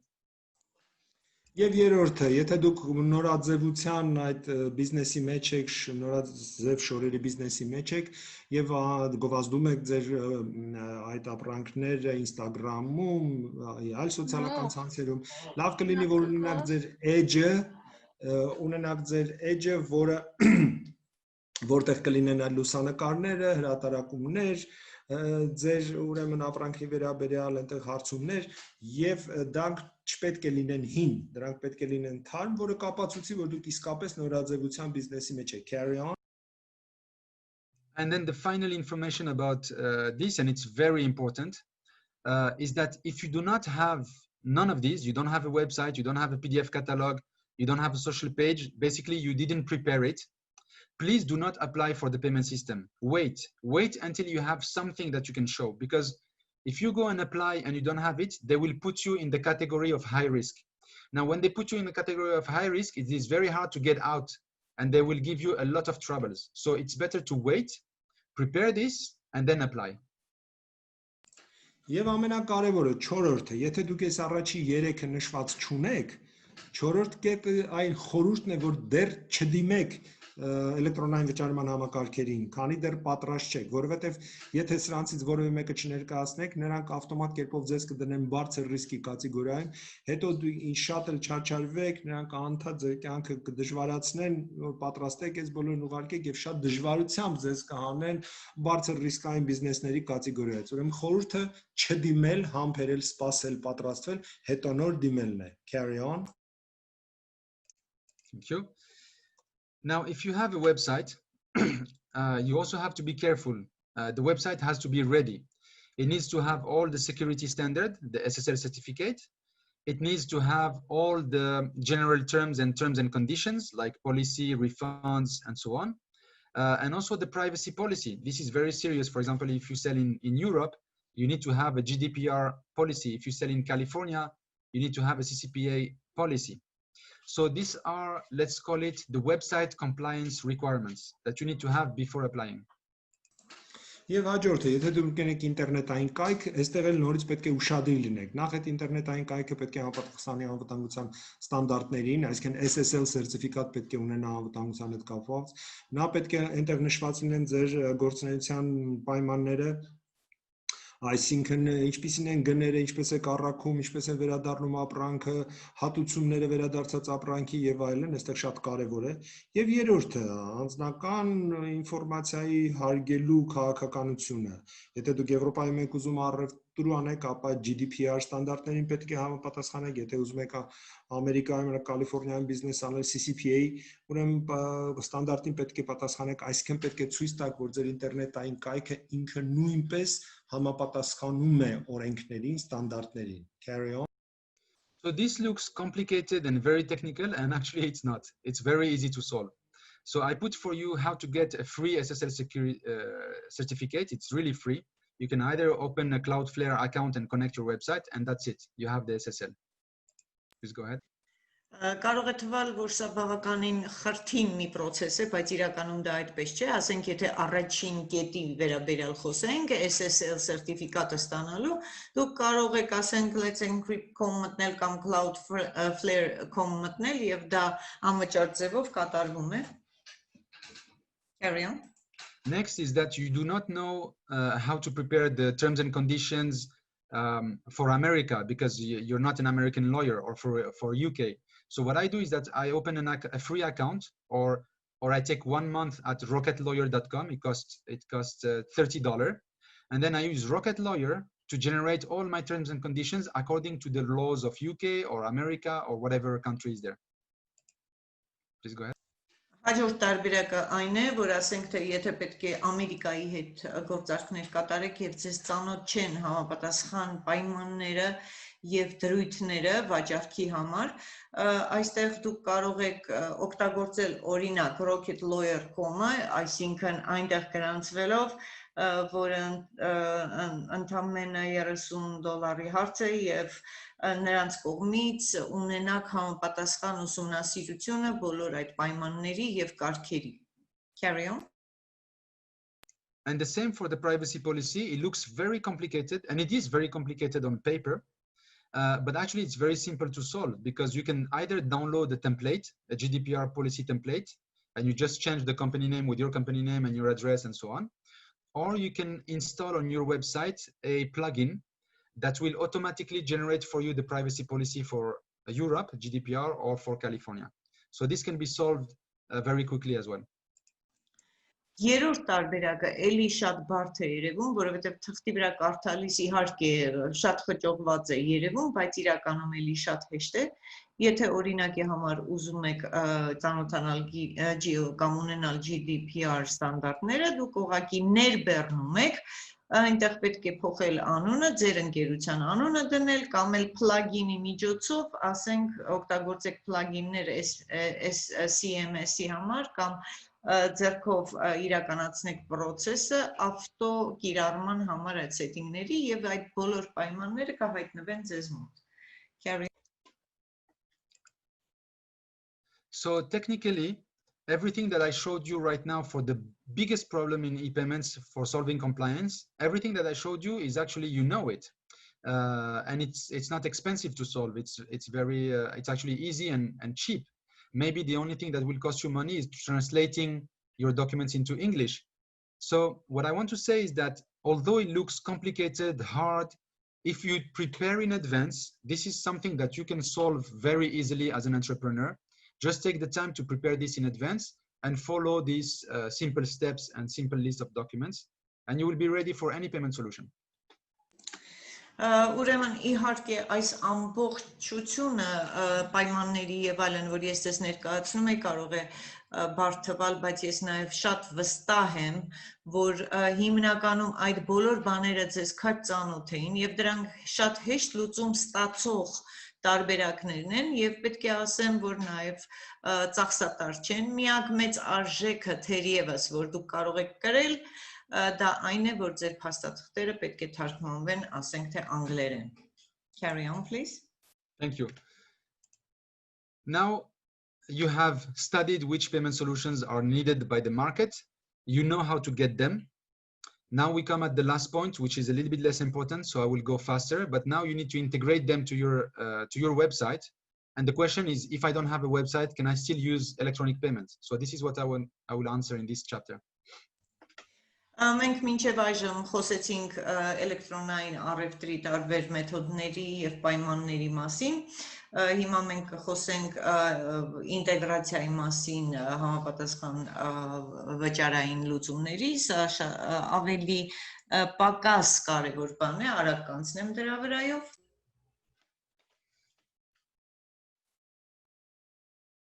For example, even if you don't have a website, you're selling, you're finding clients from LinkedIn or on a marketplace, you still can have a payment solution and use what we call payment link. You can generate a payment link and send it to your client.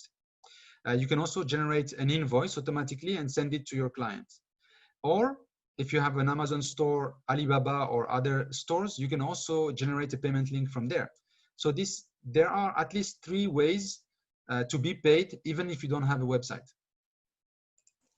Ուրեմն այդ ինտեգրացումը իհարկե շատ հեշտ կլիներ, եթե դուք վեբ կայք ունենայիք, բայց հիմա մենք խոսում ենք այն տարբերակի մասին, երբ որ այդ վեբ կայքը չկա։ Եվ այս դեպքում կամ մեսենջերների կամ email-ի միջոցով 3 տարբերակներ կան, այս մեկը դա վճարային link ստեղծելն է, այդ HTML hyperlink-ի ստեղծման միջոցով է, երկրորդը համապատասխան բեռնագրի, առևտրային բեռնագրի ուղարկման միջոցով լուծումն է, այստեղ Stripe invoice-ի մասին է խոսքը, կարելի է ուղարկել համապատասխան բեռնագիրը կամ ապրանքագիրը եւ երրորդ տարբերակը լուծման, ասենք թե համապատասխան խանութի կամ edge-ի միջոցով շուկա ներթափանցելն է, դա ասենք Amazon-ը կլինի, թե Etsy-ն կլինի, այսինքն դուք կարող եք համապատասխան LinkedIn, ասենք երկրորդում LinkedIn-ներ կամ տարբեր այդպիսի կայքերի միջոցով կարող եք ստեղծել ձեր սեփական առևտրային link-ը։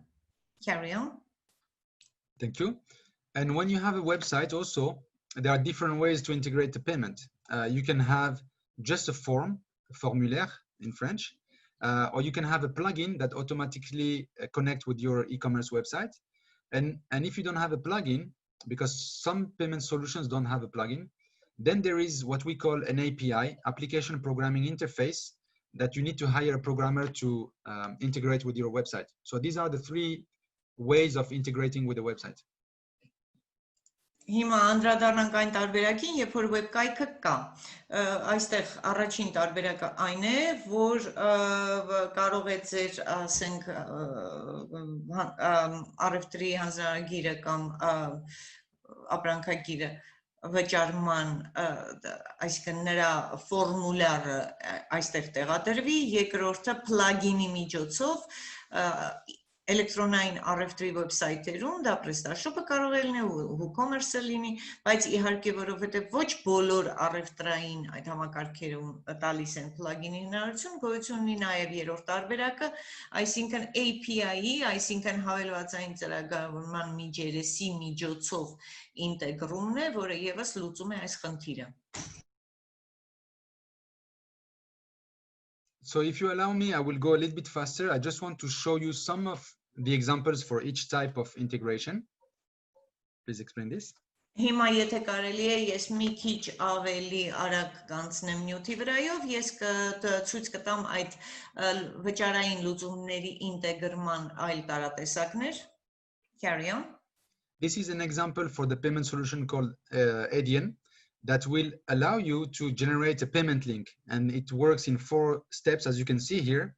And the main thing that I want to attract your attention on is that every payment link that you generate will have a unique reference, and that's how you will know which payment link was paid, which payment link is not paid, so that you can follow your payment link history. This is how it works.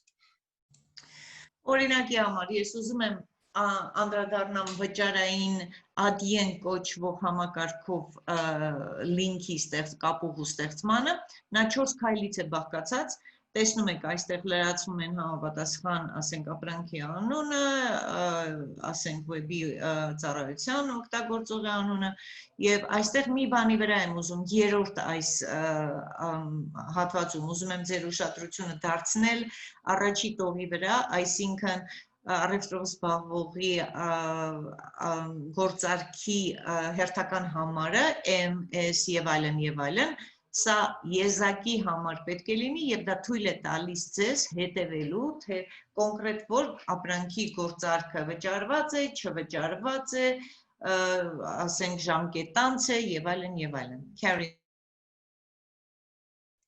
Thank you. This is another example with a website called PayFort. This is more for Emirates and Middle East. So they have this invoice billing solution. So you can create your invoice electronically and then send it, and it will already include the payment link for the customer. This is a very quick example. Սա այսպես կոչված PayFort տարբերակն է լուծումը, որտեղ որ դուք կարողանում եք վճարումները կատարել առանց վեբկայքի եւ ինվոյսը համապատասխան վճարային լինքով ուղարկելու միջոցով։ Հիմնականում սա ծառայում է Էմիրատների եւ Մերձավոր Արևելքի համար։ Այստեղ տեսնում եք հաջորդական քայլերը եւ ուղարկում եք ձեր ապրանքագիրը եւ անմիջապես համակարգը ստեղծում է տվյալները ուղարկում եք, ապրանքագիրը ստեղծվում է եւ տրվում է համապատասխան վճարային լինքը ձեր հաճախորդին։ Thank you.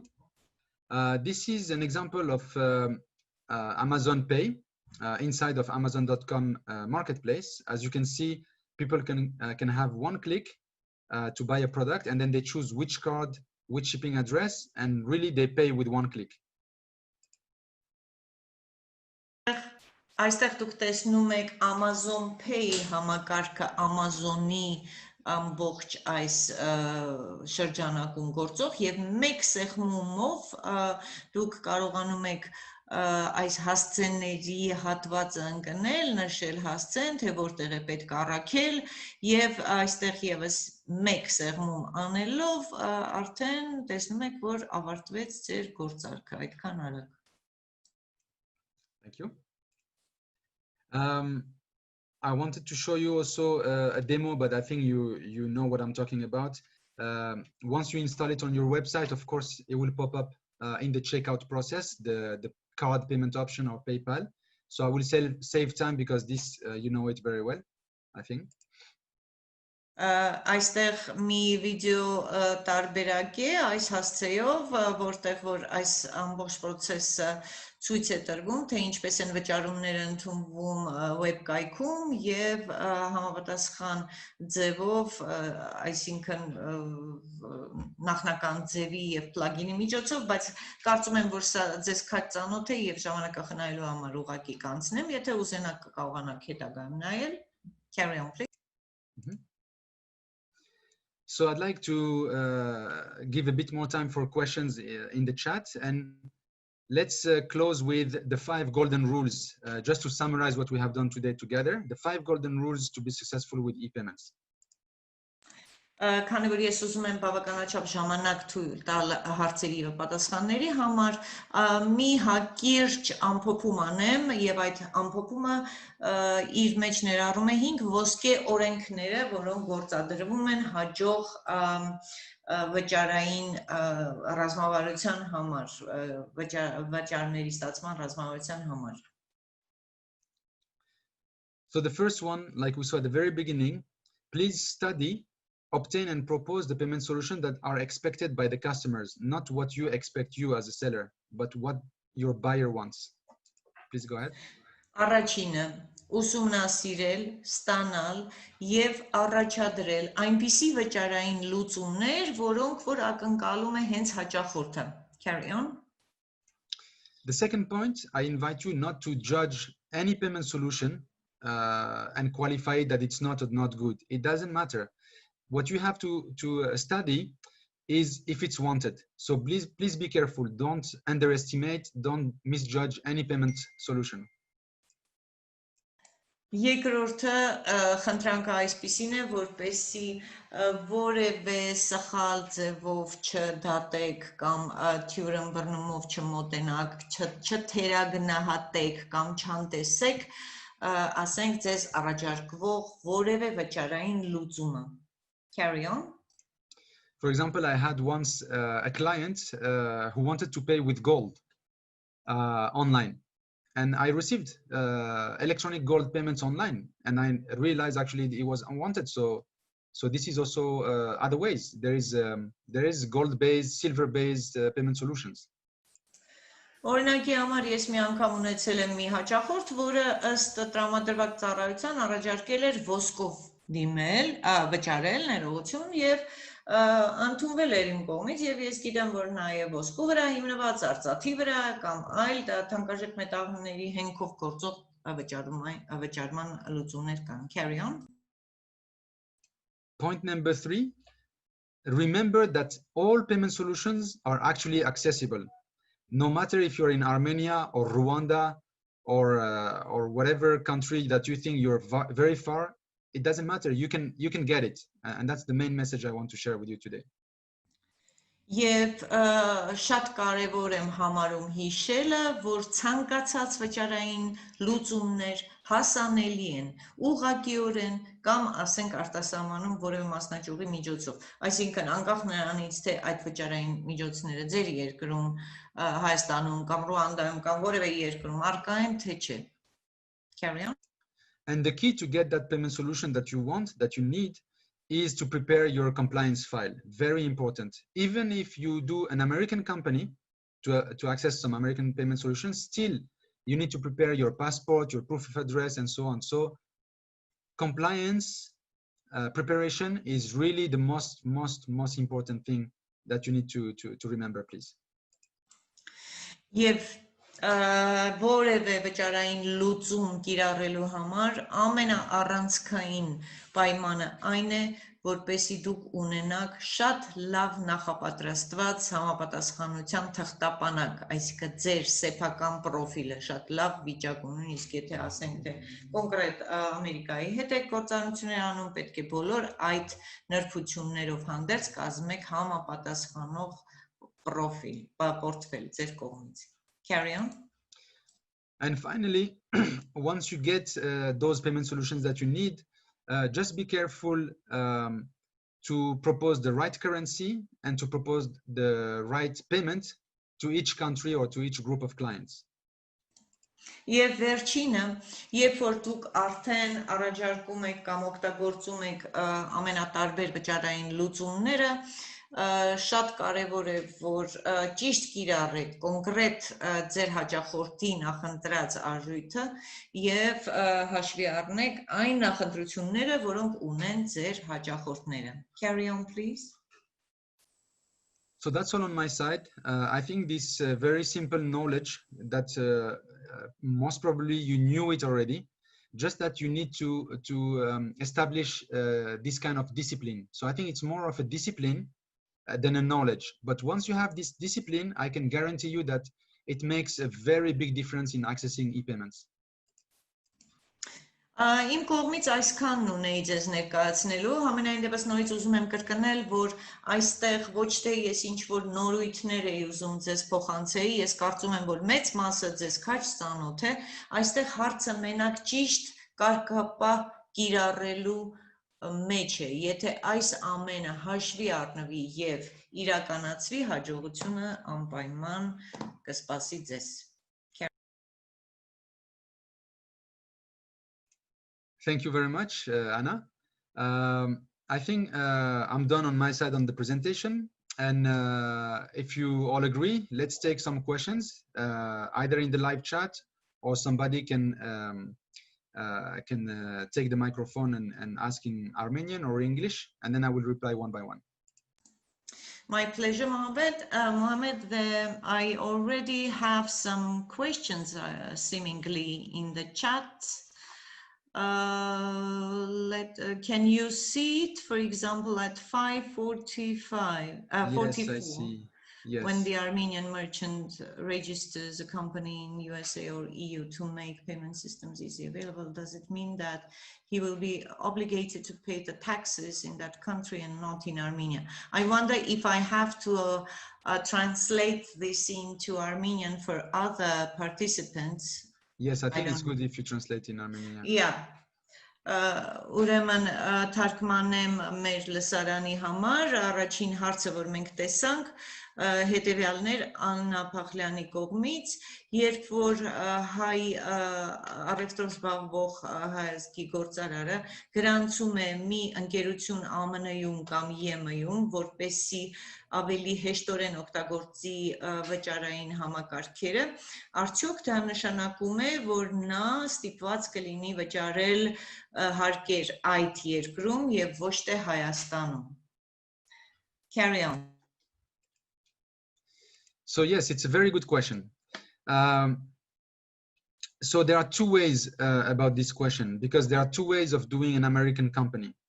You can do an American company which is 100% owned by the Armenian company, and normally there will be an accounting process between the mother company and the branch company in America, and the accountant will help you with that. There are rules where you can either pay the taxes in America or pay them in Armenia, but there are rules that are followed by accountants. Okay. Ուրեմն, եթե շատ լավ հարցերի միջայլոց, եթե օրինակի համար Ամերիկայում եք ուզում համապատասխան ընկերություն գրանցել եւ այսպիսի տարբերակ է, որ 100%-ով դրա սեփականատերը հայ է, այստեղ գործը հասնում է հաշվապահին, որը այս հարցերով կզբաղվի եւ երկուսն է հնարավոր են կամ այս հարկերը դուք կվճարեք մայր եւ դուստր ընկերությունների միջև հարաբերությունների ստակեցման շնորհիվ կամ Հայաստանում կամ Ամերիկայում։ As you can see, I am trying to Google this information because I am not sure, maybe someone can help me about this, if Armenia has signed any double taxation agreement with America or other countries. Does anyone here knows about this? Ուրեմն ինչպես դուք տեսնում եք, ես փորձում եմ Google-ի միջոցով գտնել իմ հարցի պատասխանը, բայց հարցը հետևյալն է եւ հնարավոր է որ դուք գիտեք դրա պատասխանը, արդյոք երկակի հարկման վերաբերյալ Հայաստանը ստորագրել է համապատասխան համաձայնագիր թե ոչ։ For example, here there is the tax treaties for Armenia, and I see that there is Belgium, Bulgaria, Canada, and Hungary. So I am not sure if I hear United Kingdom. I don't see the United States, but let's take the United Kingdom. So for example, if you do a company in the UK, thanks to this agreement between Armenia and the UK, you can decide to pay the taxes in the UK. If you pay the taxes in the UK for this business, then when you bring back the money to Armenia, in theory, you don't have to pay again.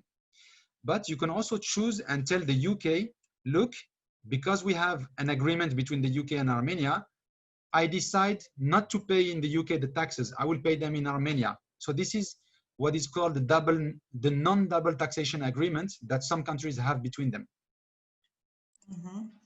Ուրեմն ես նոր հենց հայտնաբերեցի, որ նման պայմանագրեր, համաձայնագրեր կան Բելգիայի, Բուլղարիայի, Հունգարիայի, ոնց որ թե Միացյալ Թագավորության հետ, ոնց որ չեմ տեսնում ԱՄՆ-ն չեմ տեսնում, բայց վերցնենք Միացյալ Թագավորության օրինակը, եթե ասենք թե ինչ որ գործարք է կատարվում եւ գրանցում է ընկերություն ՄԹ-ում, քանի որ դուք ունեք ՄԹ-ի եւ Հայաստանի միջև այդ կրկնակի հարկման վերաբերյալ համապատասխան համաձայնագիրը, դուք կարող եք ինքներդ համաձայնել, որ ՄԹ-ում եք հարկերը վճարում եւ հետո Հայաստանում ապրանքը ստանալիս արդեն կրկնակի հարկման ենթակա չեք, կամ էլ կարող եք ասել, որ ունենք այս համաձայնագիրը, մենք նախընտրում ենք Հայաստանում այդ հարկերը վճարել։ Carry on. So I hope this replies your question, Anna, and I will go to the next question. Yes, thank you. Cool. Question from Emma. Will the recording be saved and is it possible to public share it? Yes. Actually, at the beginning here, I already put yesterday webinar. So later on, Karen from the project will be sharing the link of today's webinar. And also, as we said yesterday, I will put all the documents in a Google Doc folder and share it with everyone. Հաջորդը ես կարդացի, այսինքն այստեղ հարցը նրա մասին էր, արդյոք այս նյութերը հնարավոր է ունենալ եւ share անել, կիսել, սա այս հարցի մենք պատասխան ենք ստացել 3 եւ Կարենը ասաց, որ Google Drive-ում կդրվի այս բոլոր նյութերը թե երեկվա թե այսօրվա եւ հասանելի կդարձվի մասնակիցներին. Thank you. Now another question from Anna. She says, is it possible to apply to any international payment system without state body regulations and permissions? I think what she means without Armenian government authorization. Is that correct? Yes, yes. Okay, cool. Maybe Anna translator can translate this and then I will answer. Okay. Ուրեմն հարցը այսպիսին էր, արդյոք հնարավոր է օգտագործել որևէ միջազգային վճարային համակարգ առանց հավանաբար Հայաստանի, այո, հաստատեց Աննան, Հայաստանի համապատասխան կարգավորումների եւ թույլատրությունների եւ հիմա խոսքը կտանք Mohamedin. Carry on. So it's a very good question. The short answer is you do not need permission from your government, and I will explain why. Please translate. Շատ լավ հարց է եւ սկզբում շատ կարճ պատասխան տամ, չէ, կարիք չկա սպասել այդպիսի համաձայնությունների կամ կանոնակարգումների, ես կբացատրեմ ինչու. Carry on. So I would say for 90% of the cases, any international payment solution is already complying with international law. So for example, if Armenia was forbidding them to operate in Armenia, then they will not let you register anyway. Ուրեմն ես պետք է ասեմ, որ ցանկացած միջազգային վճարային համակարգ համապատասխանում է միջազգային օրենսդրությանը եւ եթե կառավարությունը կամ պետությունը ուզենար դրանք արգելել, նրանք ընդհանրապես թույլ չէին տա գրանցել կոնկրետ այդ բիզնեսը կամ գործառույթը. So for example, if you go to any payment system and you click register, and then you see which countries can register, it will tell you if Armenia is accepted or not. Օրինակ, եթե դուք ուզում եք վճարային համակարգում գրանցվել եւ գնում եք այդ վճարային համակարգ, այդտեղ դուք արդեն տեսնում եք, թե որ երկրներն են հասու, այսինքն որ երկրներն են ընդունելի եւ տեսնում եք Հայաստանը կա թե չէ. Now, if you do not find Armenia in that list, and that's where it's frustrating, then that means that they do not have jurisdiction, they do not have authorization and license to take Armenian companies. Իհարկե տհաճ պահը լինում է այն ժամանակ, երբ Հայաստանը չի նշված այդ ցանկում երկրների, այդ դեպքում դա նշանակում է, որ տվյալ համակարգը չունի ավտորիզացիա կամ լիազորում Հայաստանը ներառելու այդ համակարգում. But if, for example, you see in that list of countries that you can open an account as a UK company, then your government is already having an agreement with the UK. That means that you can form a UK company and register as a UK company. This is what I was saying, that 90% of all payment solutions around the world are actually available if you register a company in the UK or the US or Europe or somewhere else. Բայց ասենք, եթե տեսնում եք, որ հասանելի երկրների ցանկում դուք գտնում եք մթն, որտեղ որ ըստ ձեր կնքած համաձայնագրերի Հայաստանը կարող է իր ընկերությունը հաստատել, դուք կարող եք դա այդ ձևով, այսինքն հիմնադրել այդ ընկերությունը մթեյում եւ եւս մեկ անգամ կապացուցվի իմ այն ասածը, որ 90% դեպքերում կարելի է այս թեկուզ երկրում չեղած հնարավորության դեպքում վճարային համակարգին հասու դառնալ այս ճանապարհներով, այլուր բացելով համապատասխան ընկերություն. Now Anna question has one more interesting question, and there was a slide that I was showing you about Pioneer. If you remember the Pioneer slide, I was telling you be very careful when you open the Pioneer account, not to open a personal account instead of business account. If you can please explain this. Եվ այստեղ եւս մի հետարքիր հարց հնչեց, եւ որ սա վերադարձնում է մեզ այն նախորդ սլայդին, որը մենք տեսել ենք արդեն Pioneer-ի սլայդը, եւ ես այնտեղ հիշում եք հատուկ զգուշացրեցի, որ չբացեք անհատական հաշիվ ձեր բիզնես նպատակների համար. Carry on. So in this case, Anna, there could be a legal problem for you if you register as a personal account, because some countries they don't authorize their citizens or humans as individuals to have foreign currency and foreign bank accounts. Sometimes that is forbidden. Please go ahead. Եվ այս դեպքում աննա դու կարող ես խնդիր ունենալ, որովհետև երկրներ կան, որոնք արգելում են իրենց քաղաքացիներին օտար արտարժույթով կամ օտար երկրում հաշիվներ բացել. Carry on. For example, in Tunisia, if I'm a citizen in Tunisia, I need an authorization to open a Euro bank account in a European bank as an individual. I need an authorization. If I open a Pioneer account or a PayPal account in Europe without getting the authorization, I can go to jail.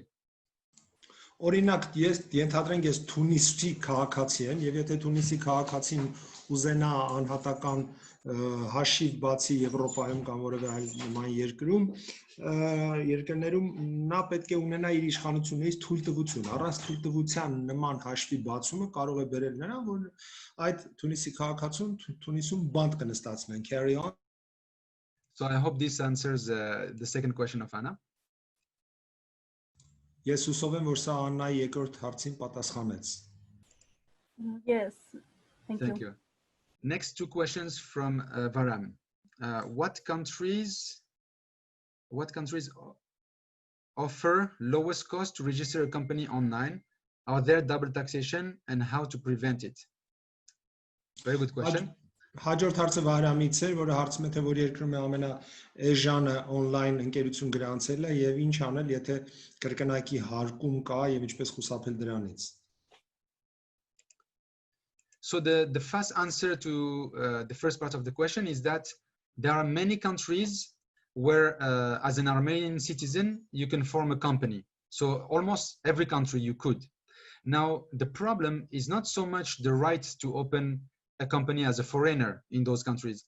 It's whether that country forces you to have a local resident shareholder or a local resident director. That's what makes it expensive or complicated. Շատ երկրներում Հայաստանի քաղաքացիներ հեշտությամբ կարող են ընկերություն գրանցել, դա որևէ խնդիր չի։ Խնդիրն այն է, որ որոշ երկրներ պահանջում են, որ իրենց երկրի ռեզիդենտը լինի այդ ընկերության կամ բաժնետերը կամ տնօրենը, այսա է դարձնում այդ գործը թանկ. For example, in Malaysia, if you want to do a Malaysian company, you would need to have a Malaysian director or Malaysian shareholder in your company. But in the UK, you can do a UK company and be 100% Armenian shareholder, foreign shareholder. So that's where it makes the difference. Օրինակ Մալազիայում եթե դուք ընկերություն բացեք, օրենքը պարտադրում է, որ կամ բաժնետեր պետք է լինի մալազիացի կամ տնօրենը պետք է լինի մալազիացի, բայց Միացյալ Թագավորությունում դուք կարող եք 100% ինքներդ բացել առանց որևէ տեղացու ներգրավման ընկերություն։ Սա է տարբերությունը այդ երկրների միջև. Carry on. So to answer very quickly, the countries that allow foreigners to have 100% of the shares and without having local directors are the US, the UK, Cyprus, Emirates, Hong Kong, Estonia, and a few others. Արագ պատասխանելով ձեր հարցին ասեմ, այն երկրները, որտեղ դուք կարող եք նել 100% բաժնետեր ձեր գրանցվող ընկերության եւ չեն պահանջում տեղացի տնօրեն, դրանք Միացյալ Նահանգներն են, Միացյալ Թագավորությունն է, Կիպրոսն է, Էստոնիան է եւ եւս մի քանի երկիր. Carry on.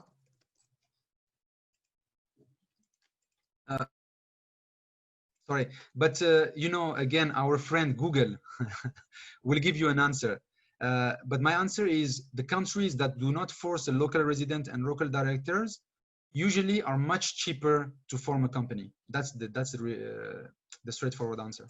Իհարկե լիարժեք պատասխանն ձեզ կտա մեր ընկեր Google-ը, բայց ուղղակի պետք է ասեմ, որ այն երկրները, որոնք չեն պարտադրում, որ դուք տեղացի ունենաք բաժնետերերի մեջ եւ կամ տեղացի տնօրեն ունենաք, այդ երկրներում ընկերություն բացելը ամենաէժանն է։ Carry on.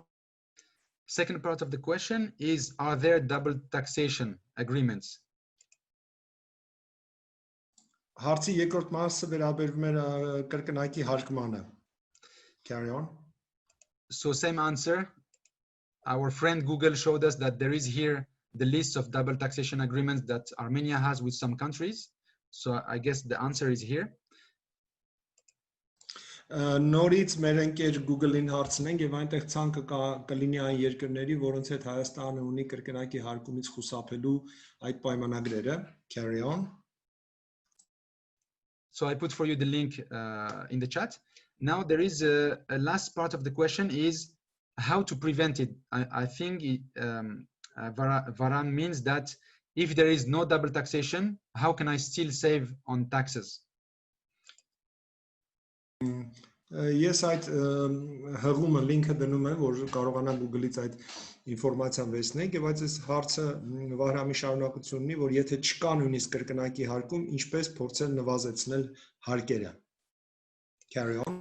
So this you will have to check with an Armenian accountant, but for example for the United States, because it doesn't have a double taxation agreement with Armenia, normally the common practice is that there will be commerce between the Armenian company and the American company. That means that the American company will officially and really buy the products from Armenia, and the American company as a separate entity will do its business in the US. So it will be like a commercial relationship. Of course, there can be some rules, some regulations, and some limitations depending on each country. And I think a local accountant from Armenia will tell you what exactly you can do and what exactly you cannot do in this modus operandi. Եվ ինչ վերաբերվում է այս հարցին, ապա լավ կլինի հայ հաշվապահի հետ քննարկեք, որովհետև ենթադրենք Միացյալ Նահանգները չունի Հայաստանի հետ այդ կրկնակի հաշվման պայմանագիրը, այդ դեպքում ինչ է կանում, գրանցվում է ընկերություն Միացյալ Նահանգներում, այդ ընկերությունը պաշտոնական առևտուր է անում, բիզնես է անում հայաստանյան ընկերության հետ, ինքը համապատասխանում է ամերիկյան օրենքներին, սա դառնում է պաշտոնական առևտուր, իհարկե կլինեն ինչ-որ գուցե այլ օրենքներ, այլ սահմանափակումներ, որի մասին ես չգիտեմ, բայց լավ կլինի, որ տեղական հաշվապահի հետ խոսեք, որովհետև նրանք ձեզ կարող են այդ ամենը բացատրել։ Carry on. Thank you. The last question from Varam is, when getting payments to a branch company open abroad, are there any service fees when transferring the money back to local bank account in Armenia, I think. Please translate this question. Եվ վերջի հարցը ասում է, որ եթե հայաստանյան ընկերությունը դրսում մասնաճյուղ ունի եւ այնտեղ գործարքներ է անում, այդ գումարները հետ փոխանցելը Հայաստան, ինչպիսի ծառայության վարձավճարներ կպահանջվի այդ փոխանցումների համար հետ դեպի հայաստանյան ընկերության տեղական բանկի հաշիվը։ Carry on.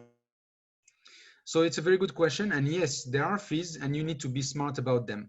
For example, if you have a US payment solution, you should not transfer every payment you receive. For example, if you receive just $100 payments, if you transfer it to Armenia, you will lose $50 or $60 in bank transfer fees because it's a SWIFT bank transfer.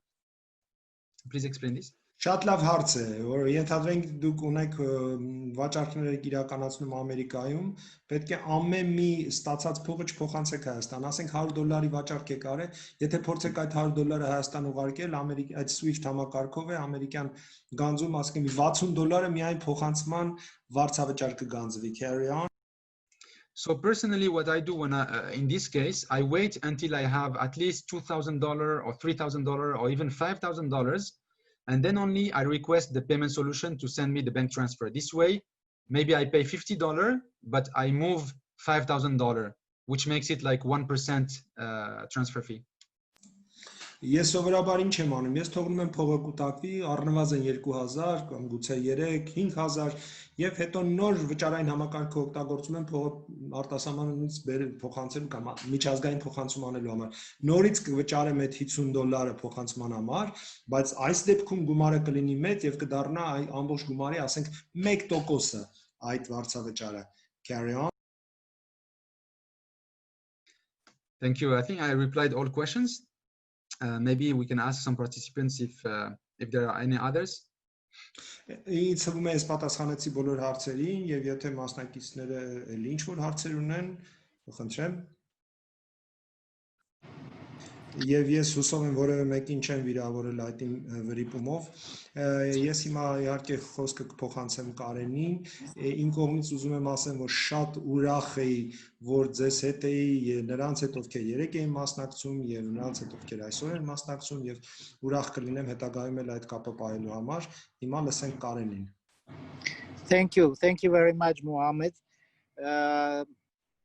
Thank you for your presentation, your time, and answering detailed the questions. Now I will again switch to Armenian.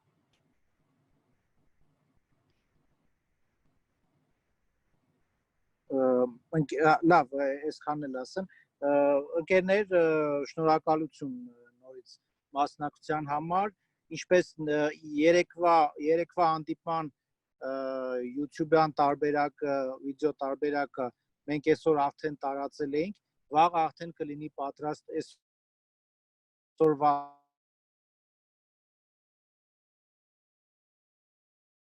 հանդիպմանը, չգիտեմ եթե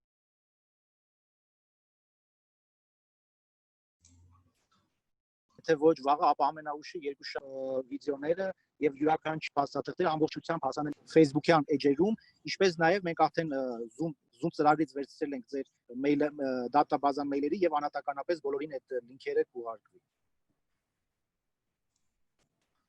Dear friends, I want to thank you for your participation. I want to tell you that we have posted today on YouTube channel yesterday's session, and we will do the same with today's session tomorrow. At the same time, we will use also social network for dissemination of information, and we've got a database with your details, so we can also send to your emails, and thanks to everybody. Եվ ավարտին իհարկե նորից շնորհակալություն եկեք հայտնենք թարգմանիչներին իրենց աշխատանքի համար եւ անշուշտ Մուհամեդին նորից եւ այսքանով այսօր ավարտենք այս երկու սեսիաները հույսով եմ որ նրանք շատ օգտակար էին եւ ես հույս ունեմ նաեւ որ այն ձայնագրությունները եւ նյութերը որոնք ստացանք կշարունակեն հետագայում նույնպես ծառայել որպես տեղեկատվական հայաստանյան ՓՄԶ սուբյեկտներին եւ հույս հայտնենք որ ծրագրի շրջանակներում մենք եւս հնարավորություններ կունենանք այլ ծրագրային միջոցառումներ առաջարկել հայաստանյան բիզնեսին հատկապես էլեկտրոնային առևտրի շրջանակներում տարաբնույթ տեխնիկական տեղեկատվական խորհրդատվական աջակցություն ստանալու համար եւ շնորհակալություն նորից եւ ինչ նոր հանդիպում So, dear friends, at the end, let us express our gratitude one more time to Dr. Mohammed Эс Фиհը, as well as say gratitude words to our interpreters. And I wish that I want to express my hope that we'll continue this kind of activities that are very helpful to Armenian SMEs, and will be new topics, new sessions, but mainly focusing on electronic commerce and electronic business. I hope that everybody will benefit out of this. So by this, I would like to thank everybody and wish you all the best. Thank you. And I would like also to thank you, Avetik and Anna, for the great translation that you have been providing. I would like to thank all the participants for this honor and this opportunity to share with you this knowledge. And I'm here also to learn from you. And we are happy with Karen to continue this endeavor. And thank you very, very much. Ես էլ եմ ուզում օգտվելով առիթից եւս մեկ անգամ շնորհակալություն հայտնել թարգմանիչներին, նաեւ ուզում եմ ասել, որ ինձ համար էլ պատիվ էր եւ ես էլ եմ ձեզ այն շատ բան սովորում եւ ուզում եմ նորից հույս հայտնել, որ Կարենը կշարունակի իր ջանքերը եւ նմանատիպ միջոցառումները կլինեն շարունակական ապագայում։ Շատ շնորհակալություն բոլորին, ցտեսություն։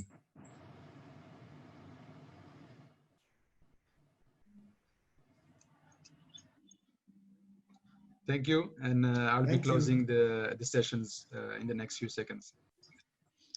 Okay, thank you. Thank Bonne you. chance. Au Merci. revoir. Bye bye.